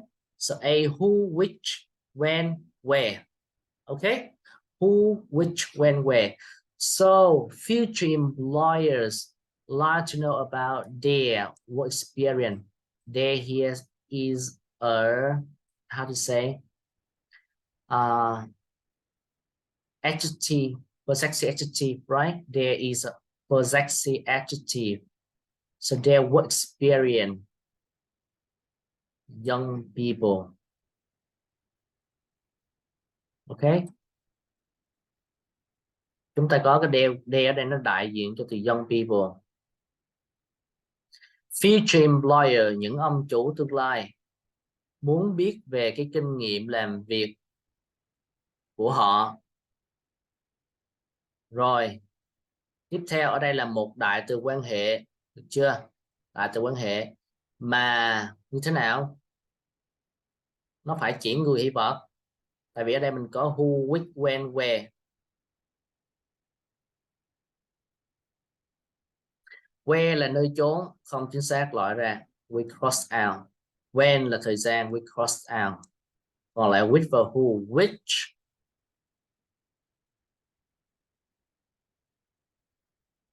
Which and who. Okay. So now if we choose A, then we fill A here. Who? Their work experience. Who they? So is it correct? Okay, so if you want to find out the correct answer, you have to fill that word in the gap. If you fill A in the gap here, their work experience. Who? So the phrase their work experience, and who? Something wrong? Right. Their work experience is a thing, so it couldn't go with the relative pronoun who. So we have B, which, to be the correct answer. Okay. Which thing? Their work experience a thing, so which a relative pronoun that is used to replace something as a thing. Okay. Okay.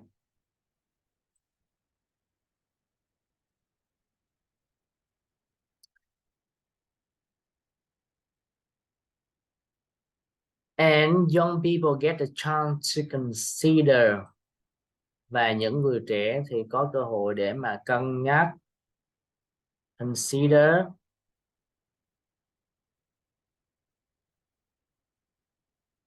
Now you just remember here we have possibilities as here. So 35 each. So couldn't be it because it couldn't go with the plural form of a noun. So it is wrong. It is wrong. H is wrong. How about B? Many may be correct. None. So none of. None should go with of. None should go with of. So none. So it's not correct. Tại vì none nó không có từ of ở đây này. Thì không chính xác. D. One. Only one. So we have S here. So we have to choose B. Many. Okay.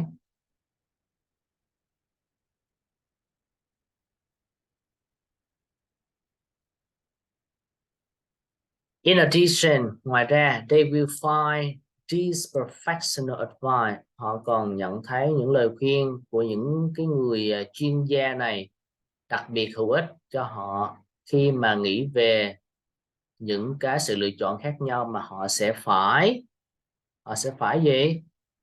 Now you just remember when thinking about the different choices,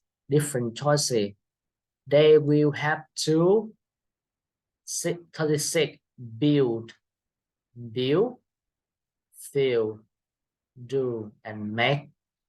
So different choices here should go with make. So we have the collocation make a choice or make different choices. Remember, we have make choices.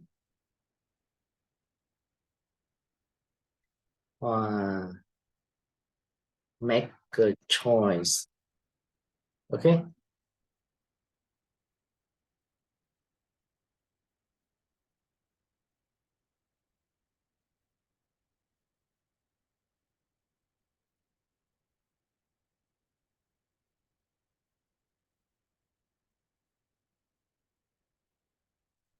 37. Work experience often involves uncomfortable situation. Kinh nghiệm làm việc thường thường liên quan đến những tình huống không thoải mái. Câu 37.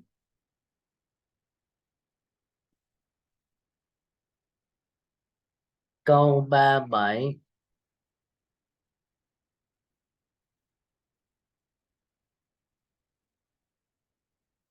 Câu 37. Rồi mình dịch này ra, translate this paragraph.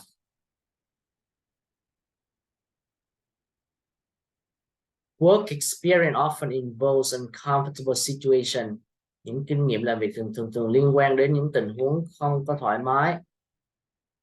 People who are in such situation can learn how to behave appropriately in front of clients and how to respond in the workplace. Rồi gì đó, những người mà trong những tình huống như vậy có thể học làm thế nào để mà cư xử một cách hợp lý trước những khách hàng, và làm thế nào để đáp trả với những cái điều khác trong môi trường làm việc của họ.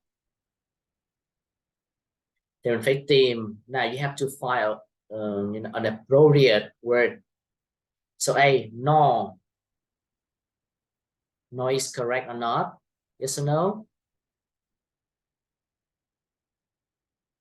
Usually we should consider, if you want to choose no, in the previous clause you have to use the word neither. We should have neither A nor B. But here, if we fill nor in the gap 37, then we lack the word neither. Is not correct in terms of grammar structure here. Also, it doesn't seem to be correct in terms of meaning as well. Okay. Những kinh nghiệm làm việc thường liên quan đến tình huống không thoải mái, cũng không phải những người trong những tình huống đó. Như vậy nó đâu có đúng không nào? Không phù hợp về nghĩa, cũng không phù hợp về điểm ngữ pháp luôn. No people. How about B? Four people who are in such situation can learn how to behave appropriately. Gì đấy? If you fill four to the gap here, it may be correct in terms of grammar structure, but it may be incorrect in terms of meaning. Now translate. Nếu chúng ta điền từ for và nó có thể đúng về cấu trúc nhưng không thể đúng về nghĩa.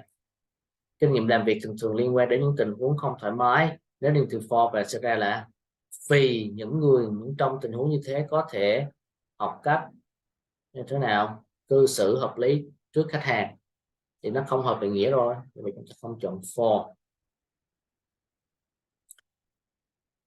Tại vì những kinh nghiệm làm việc thì liên quan tới những tình huống không thoải mái mà những người đó có thể học cách cư xử hợp lý.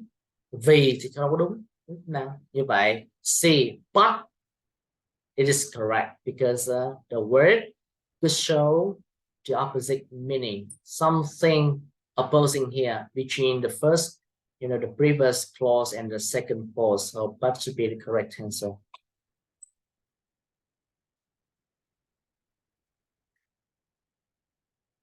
D, either, it also the same as A, no, so D is not correct. 38.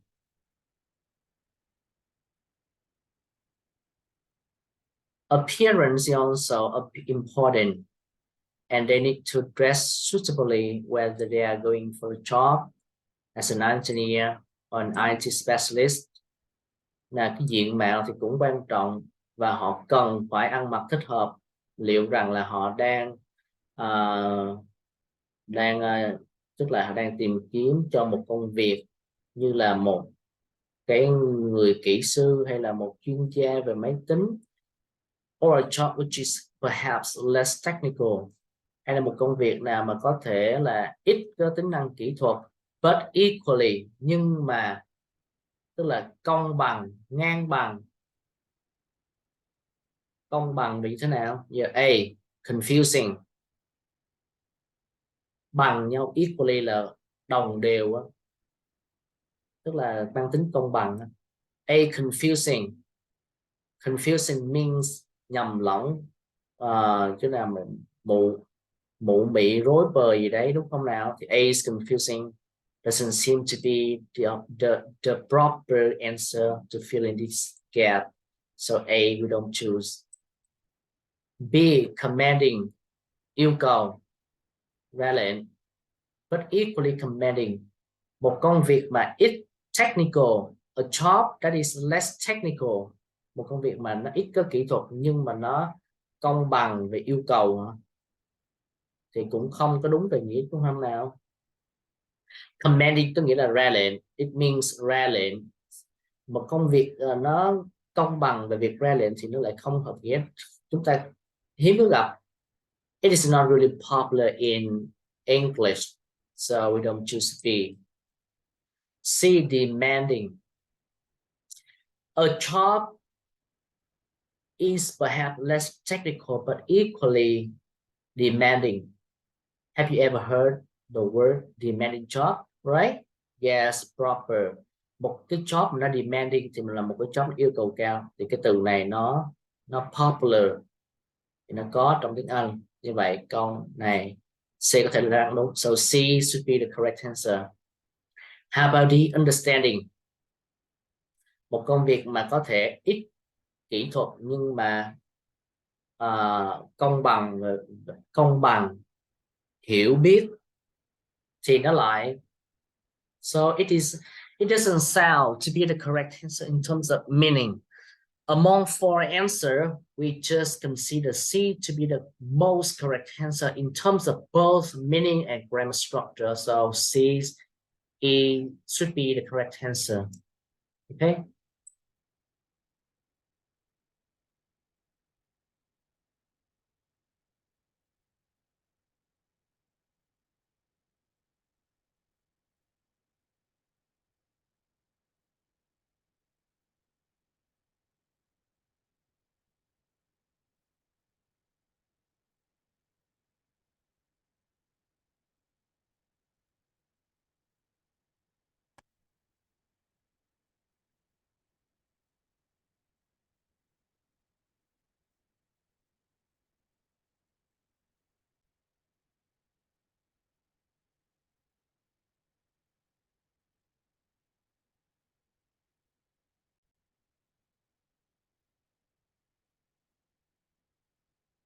Now it's time for us to do some question from 39 to 43 with this passage. Okay. Now let's translate.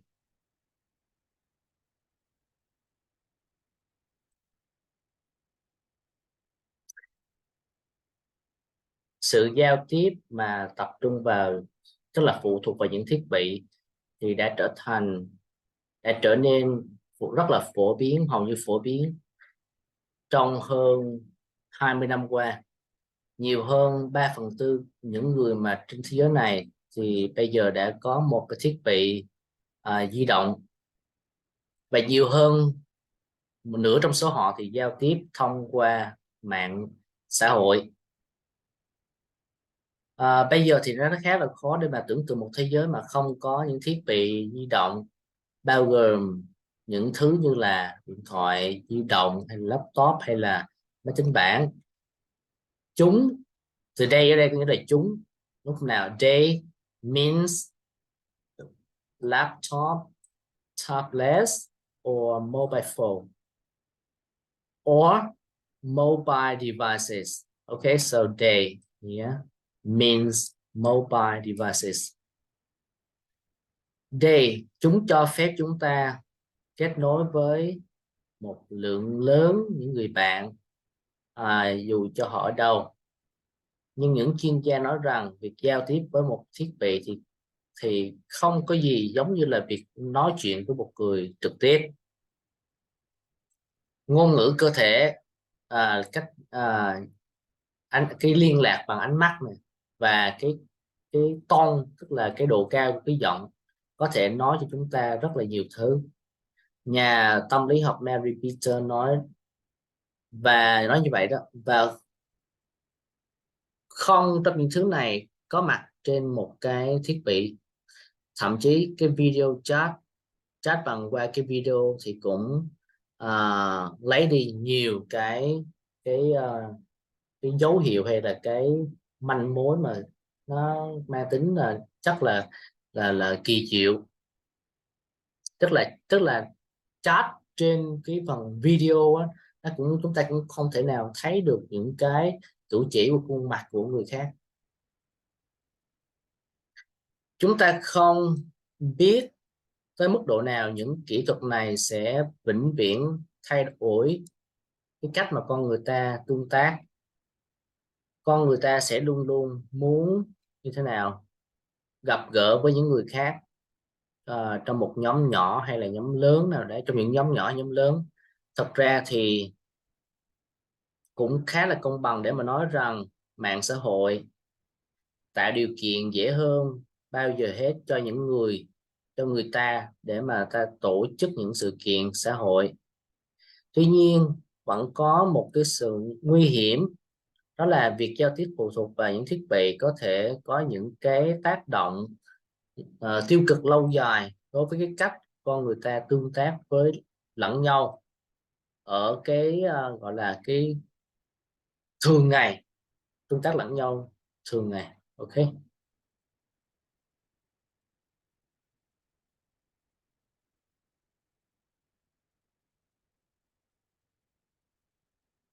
chúng ta không được phép, vì vậy không được phép tức là không am tường,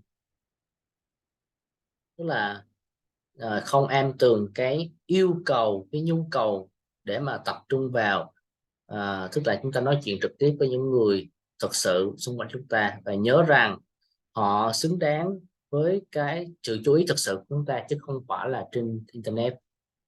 Ý tưởng của một cái sự ý tưởng của một cái văn hóa nơi mà con người luôn luôn có một cái màn hình giữa bọn họ thì dường như một chút khá là hài hước, bởi vì cái sự hiểu biết sâu sắc thì đến từ khi mà chúng ta thấy cái phản ứng trên mặt của chúng ta. Ok,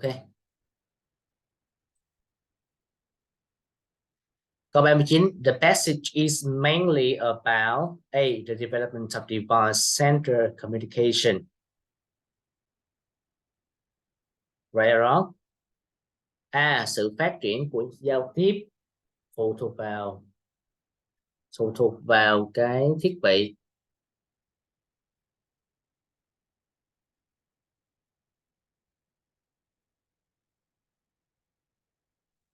Ở trong các đoạn văn này có nói về những sự phát triển không? Đoạn 1 nó nói về cái sự phổ biến của cái thiết bị, cái giao tiếp phụ thuộc vào phát triển, đúng không nào? Nó có nói về sự phát triển, đúng chưa? Đoạn thứ hai là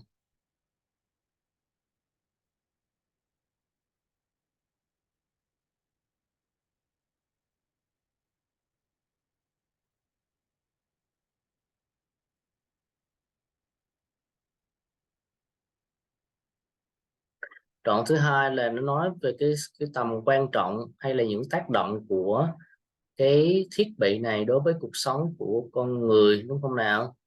Những cái động tích cực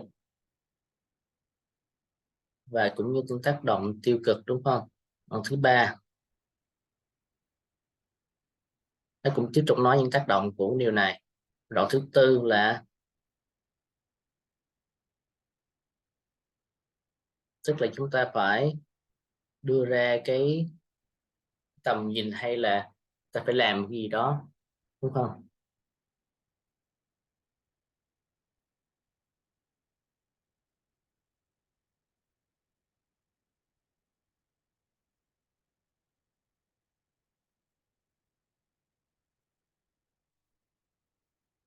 Đoạn cuối cùng nó phản ngược lại những cái giá trị của, tức là nó cho thấy một cái xu hướng như là không có tích cực đối với việc sử dụng những thiết bị đó để giao tiếp. Được chưa? Như vậy là chúng ta phải tìm cái ý nghĩa chính của đoạn văn. Như vậy A thì không hẳn là đáp án đúng, tại vì chỉ có một đoạn thôi nói về sự phát triển. B, the impact of device-centered communication. Như vậy B có thể là đáp án đúng, tại vì nó nói về cái impact nhiều hơn. So B should be the maybe should be the correct answer. C, the definition of device-centered communication. Định nghĩa của sự giao tiếp phụ thuộc vào thiết bị thì không có định nghĩa nào ở đây cả, như vậy C không đúng.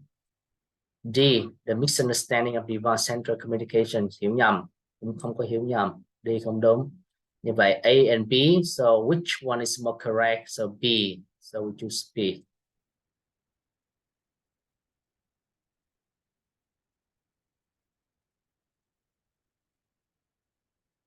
Câu 40, D thì nãy giải thích trong đoạn văn. I already explained the referring meaning of the phrase of the word day. It means the mobile devices. Okay, so mobile phone, maybe tablets, maybe mobile device, laptop. So C is the most correct answer because C includes in A, B, and D. Okay. 41. In paragraph 2, in her statement about advantages of communicating in person, Mary Victor mentioned on the following except. Trong đoạn 2, trong câu phát biểu của cô ta về thuận lợi của việc giao tiếp trực tiếp, Mary Victor đề cập tất cả những thứ trừ ngoại trừ.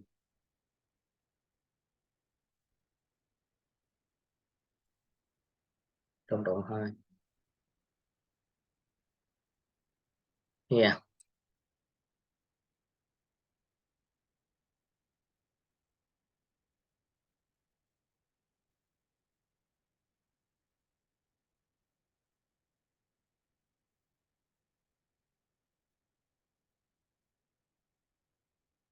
Đây.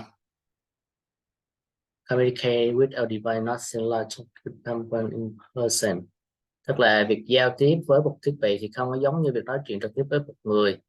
Body language, eye contact, and tone of voice. Okay. So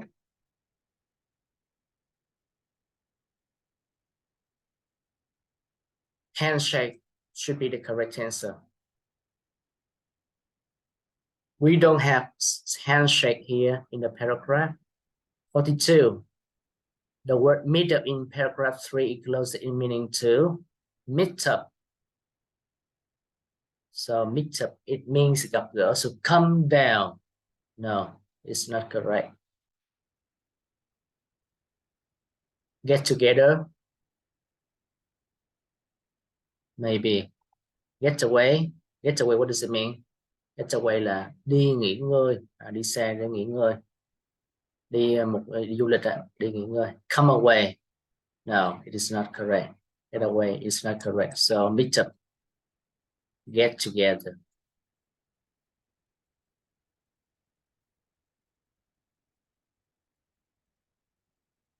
Forty-three, according to paragraph 4, different standing appears when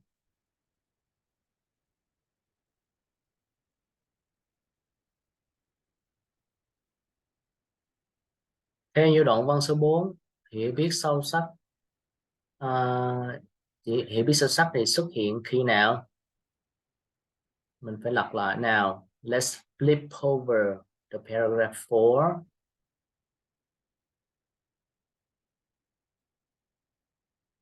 Now here, deep understanding comes when we see the reaction on other people's face. Okay? So when we see the reactions on other people's faces, chúng ta thấy cái phản ứng trên khuôn mặt của những người khác.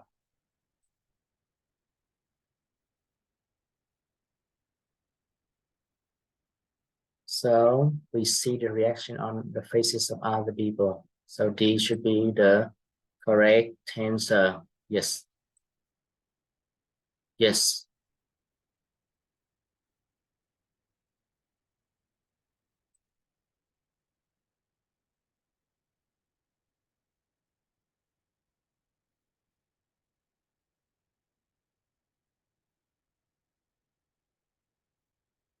Now, let's move on to the last reading passage. with 7 questions from 44 to 50. Now first, let's translate the paragraph.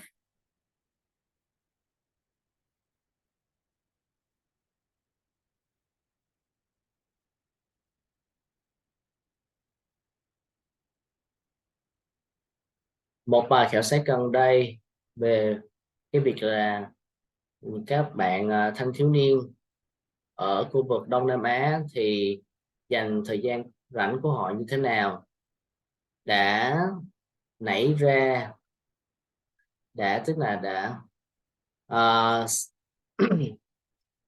đã có những thứ để làm với những người mà coi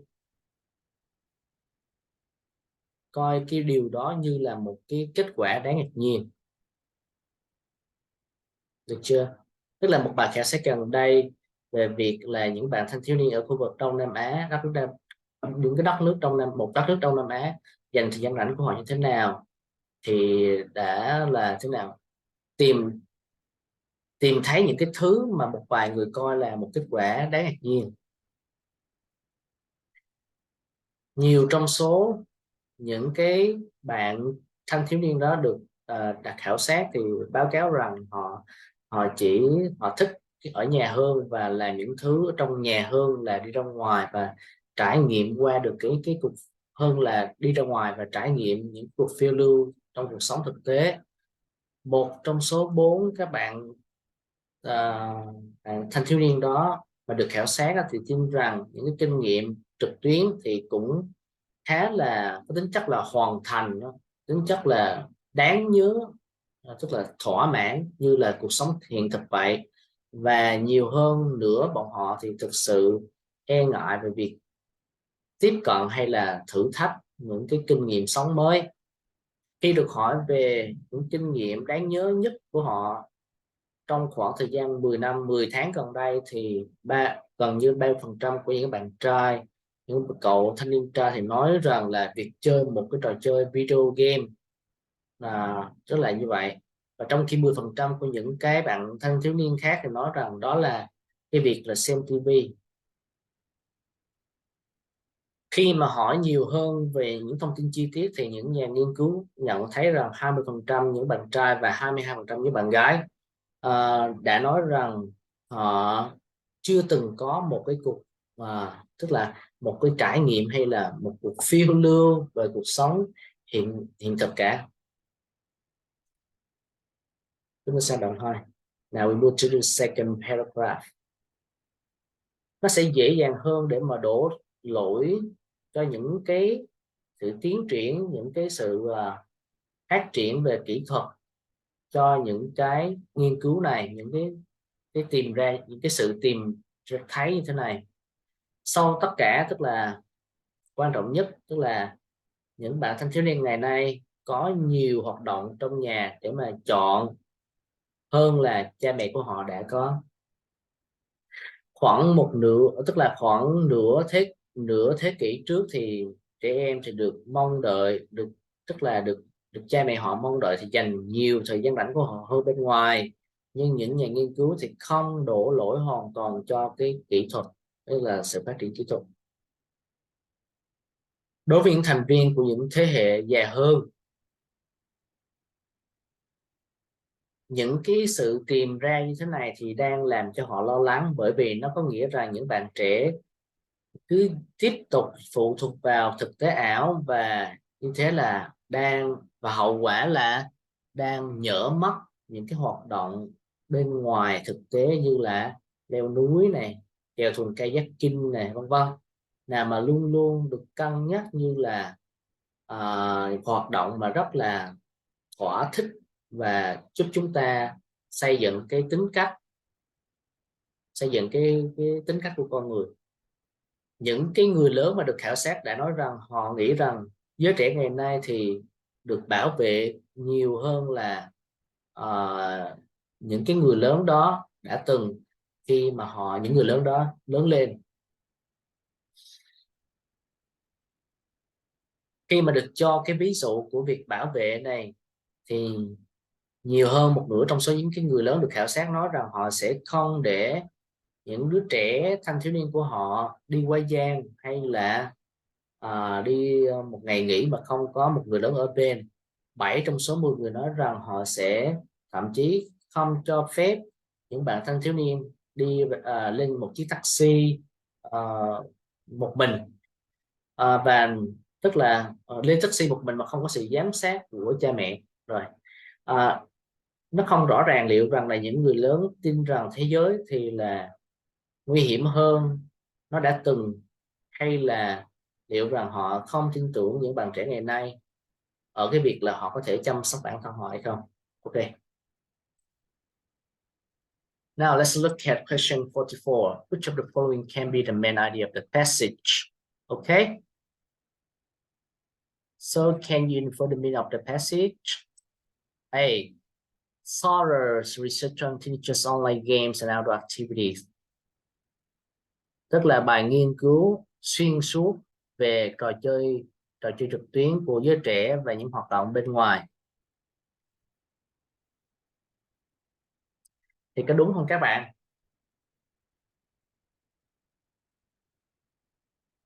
Có phải là cái bài nghiên cứu về những trò chơi trực tuyến và những hoạt động bên ngoài hay không? Ở đây cái bài đoạn 1 là nói bài nghiên cứu về, nó nói về, tức là nó báo cáo một cái hiện tượng là có bao nhiêu phần trăm là những người theo hoạt động nào, và phần lớn đó là theo hoạt động nào, được chưa? Chứ không phải là nghiên cứu về cái trò chơi online hay là những hoạt động bên ngoài. Đoạn 2 thì nó nói là à, có phải là lỗi chính là do cái kỹ thuật hay không, đúng không nào? Đúng rồi, như vậy là cũng không có liên quan gì đến cái gọi là trò chơi online hay outdoor activity. Đoạn 3 thì nó nói về cái suy nghĩ của những thế hệ cha mẹ, được chưa?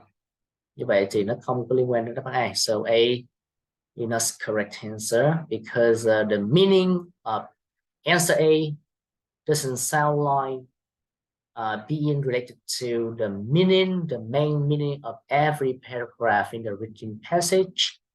Okay, so B, teenagers' free time activity, preference, and adults' concert. Những cái sự xu hướng hoạt động trong thời gian rảnh của bạn thanh thiếu niên và những mối quan tâm của người lớn. So correct or not? Yes. So teenagers' free time activity preferences here. So this one.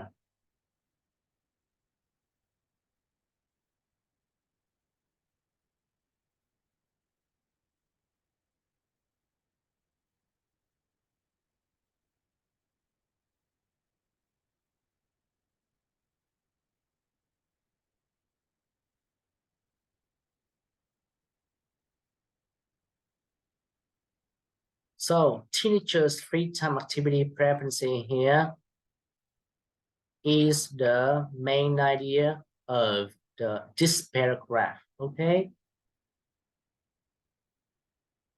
And sorry for this clumsy.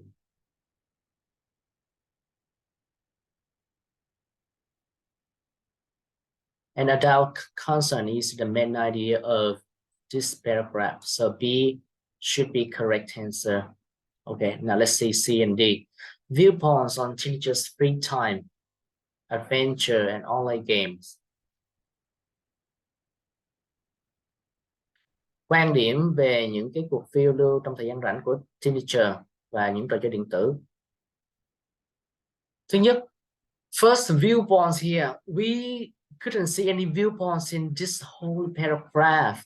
Okay, we can just see the concerns of the older generation. Okay, so viewpoint is not a correct word for the main idea of this paragraph. Teenagers free time adventure, cuộc phiêu lưu trong thời gian rảnh của những bạn trẻ thanh thiếu niên.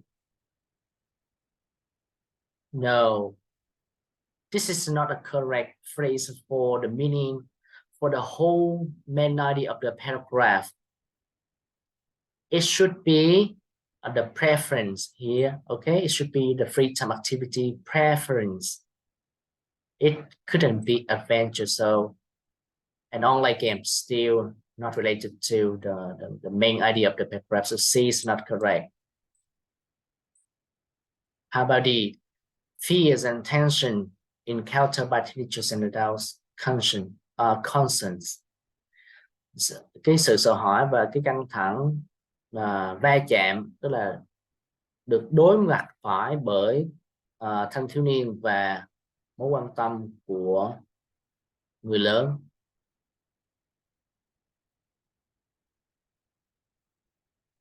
In this paragraph, in the whole paragraph, we couldn't see any fears or tension. Okay.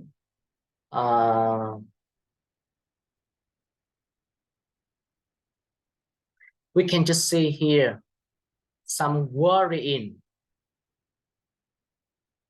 or the belief of the older generation towards the youngster, right? So we couldn't see fear and tension. Okay, so D is not correct.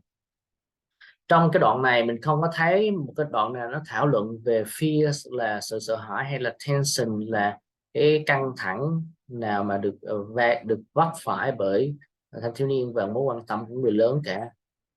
Mình chỉ có thể mình đọc cái đoạn cuối này mình suy ra đó là người lớn họ quan tâm, họ lo lắng, họ không tin về giới trẻ có thể nào chăm sóc bản thân bọn họ thôi.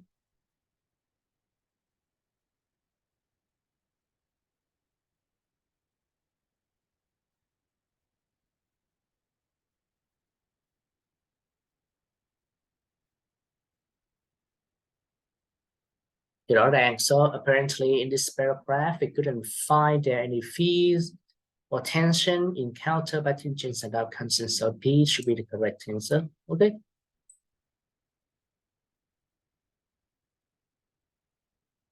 Forty-five. Fulfilling in paragraph 1 is close in meaning to. Từ fulfilling thì trong đoạn văn 1 thì gần với nghĩa của từ nào? Fulfilling có nghĩa là thỏa mãn hay là hoàn thành, đúng không nào? So frightening là đe dọa, làm cho người ta sợ hãi, tính chất như vậy thì không đúng. Satisfying là thỏa mãn, đúng không nào? So correct, B. How about C? Devastating là thảm họa, đúng không nào? So not correct. D. Discouraging, làm ai đó, tức là làm ai đó nản chí, không muốn làm cái gì. So it's not correct. Discouraging. So P should be the correct answer. Satisfying mean fulfilling, thỏa mãn. 46. The word advances in paragraph 2 close in meaning to.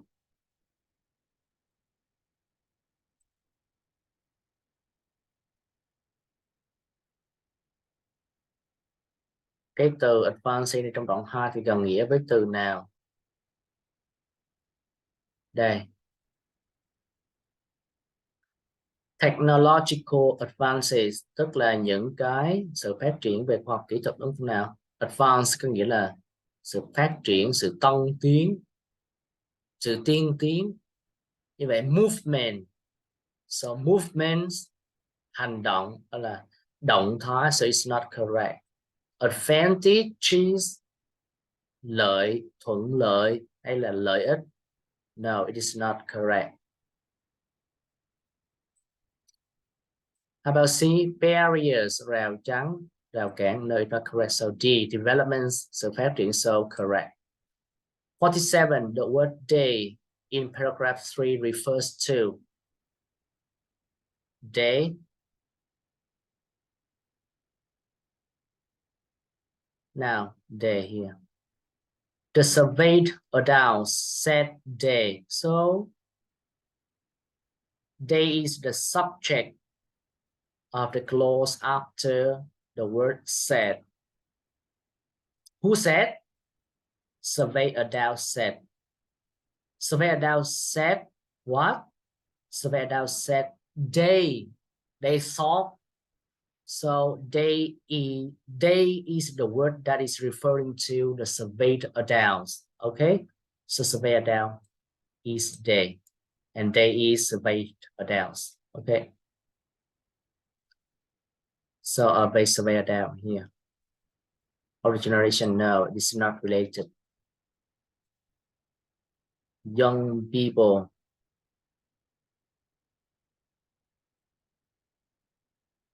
no, this is not related. Adult activity, no. 48. According to paragraph 3, the older generation are worried about. Theo như đoạn văn thứ 3 thì những thế hệ lớn hơn thì lo lắng về cái gì đây? A. The young's preference for outdoor activity. Cái xu hướng, cái sự yêu thích hơn của giới trẻ cho những hoạt động bên ngoài. Nhưng mình đọc đoạn văn, mình đọc đoạn văn thì cái đây có phải là cái sự lo lắng của người lớn hay không? According to paragraph 3, the older generation are worried about.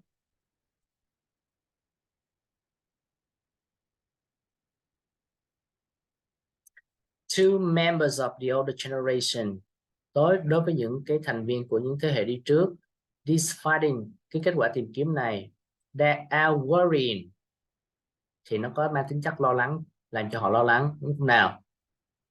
Because it means, bởi vì nó có nghĩa rằng that young people, những bạn trẻ, increasingly relies on, đang gia tăng phụ thuộc vào thực tế ảo, virtual reality, and are consequently missing out the real outdoor activity, tức là những cái bậc cha mẹ.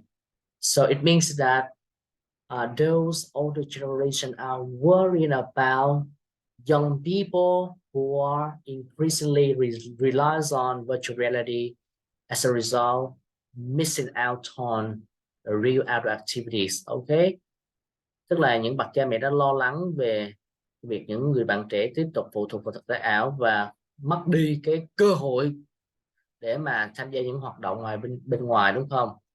Trong khi đó đáp án A là những bậc cha mẹ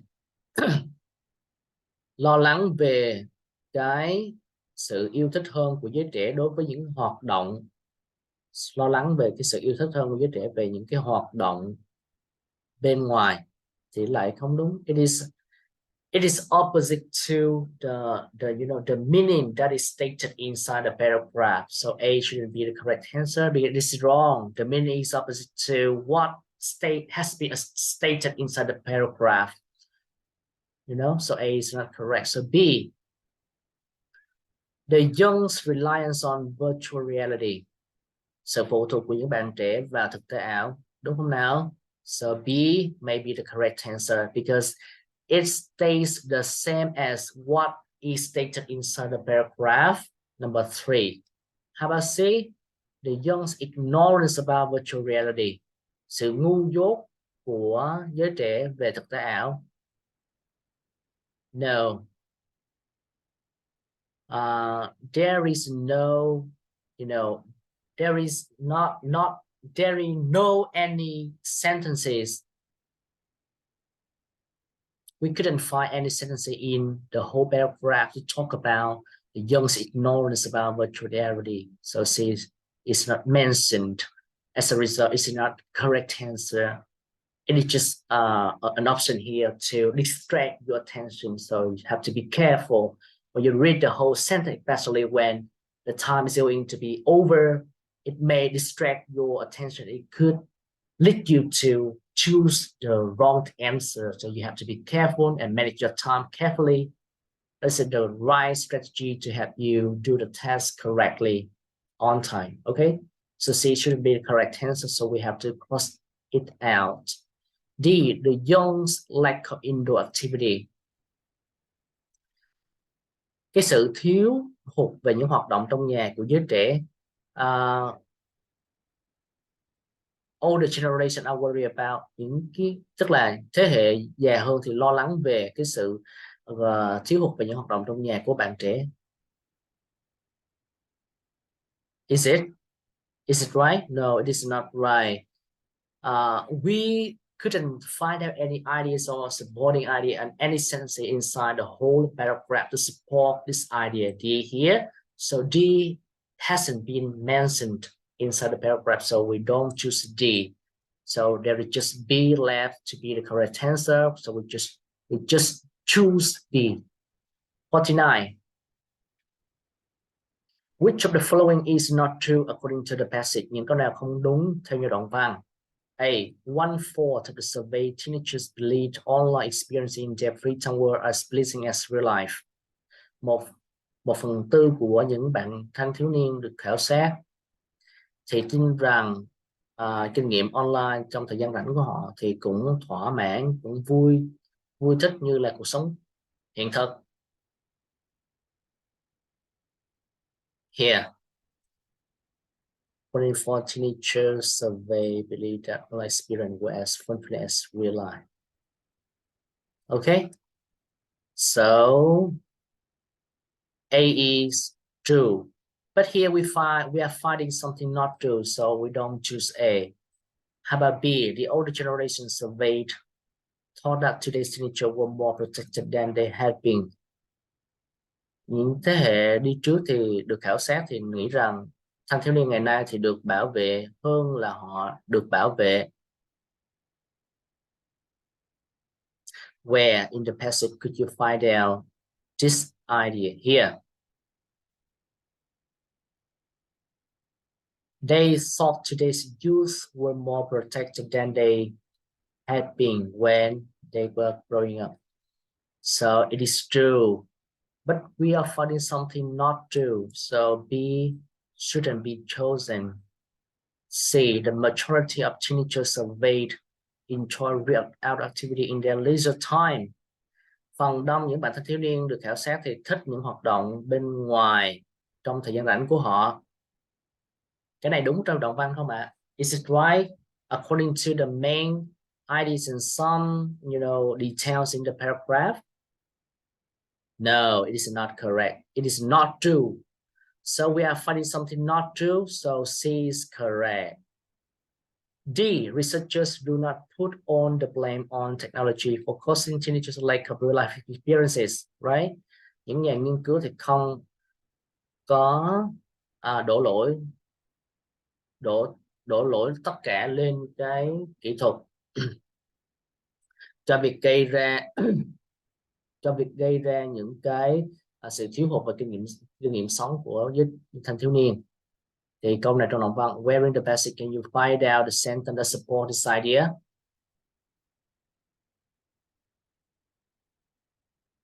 Here, but the researchers do not put on the blame on technology. Okay. So D is not correct. So we cross out D to C. So we came up with the last question. Question 50. Which of the following can be inferred from the passage? Cái nào có thể được tức là cái nào có thể được suy ra từ cái đoạn văn đó. Now let's say A. Đáp án A nhé. Đáp án A thì là many adults think that the present world is as dangerous as it used to be. Nhiều người lớn nghĩ rằng thế giới hiện tại thì nguy hiểm như nó đã từng. Thì cái đoạn văn này mình có thể suy ra từ đâu? Trong cái đoạn văn này mình có tìm ra một cái chỗ người ta nói là gì?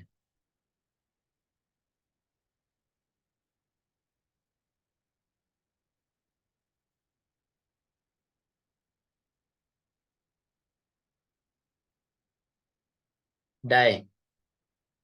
Adults believe the world is more dangerous than it used to be.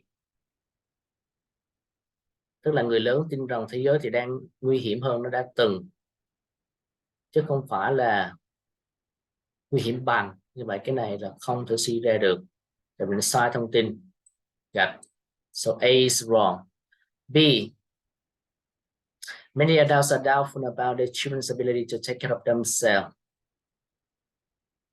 Nhiều người lớn thì nghi ngờ về khả năng của những đứa con của họ để mà chăm sóc bản thân họ. Thì câu này đúng hay sai đây? Cái info chúng ta suy ra như thế nào? Người lớn nghi ngờ thì đây. They do not trust today's young to look after themselves. Như vậy câu B có thể đúng không các bạn? B should be right. How about C? Virtual life is considered to be more and more challenging for teenagers in the present world. Is it right? No, it is not correct. Virtual life, thế giới ảo, is considered to be more and more challenging. No, it is not challenging to those teenagers. They even prefer to enjoy virtual life more than some outdoor activity, which is truly stated inside the paragraph, right? Okay. Cái câu C là cái cuộc sống ảo thì được cân nhắc là thử thách hơn cho những bạn thanh thiếu niên trong thế hệ hiện tại. Thì trong cái bài đọc mình thấy toàn là người ta nói là nó thích những cái hoạt động trong thực tế ảo thôi, thích những cuộc sống trên thực tế ảo thôi, cái làm gì mà nó lại thử thách với những bạn này như vậy. Câu C này mình sẽ không suy ra nó là đúng như các bạn. Và câu cuối cùng là D. The majority of teenagers surveyed believe virtual reality was as threatening as real life.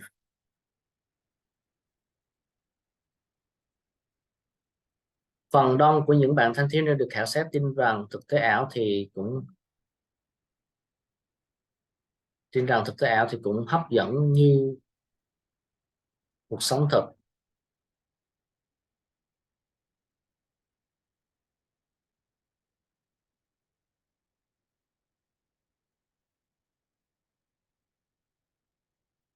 Như vậy câu này cũng không đúng nào. We just have one in four, not the majority of teenager. The majority of the teenager is opposite to 1 in 4. So D is not correct. So we cannot choose D. So there is just one answer left to be the correct answer here, and it is B.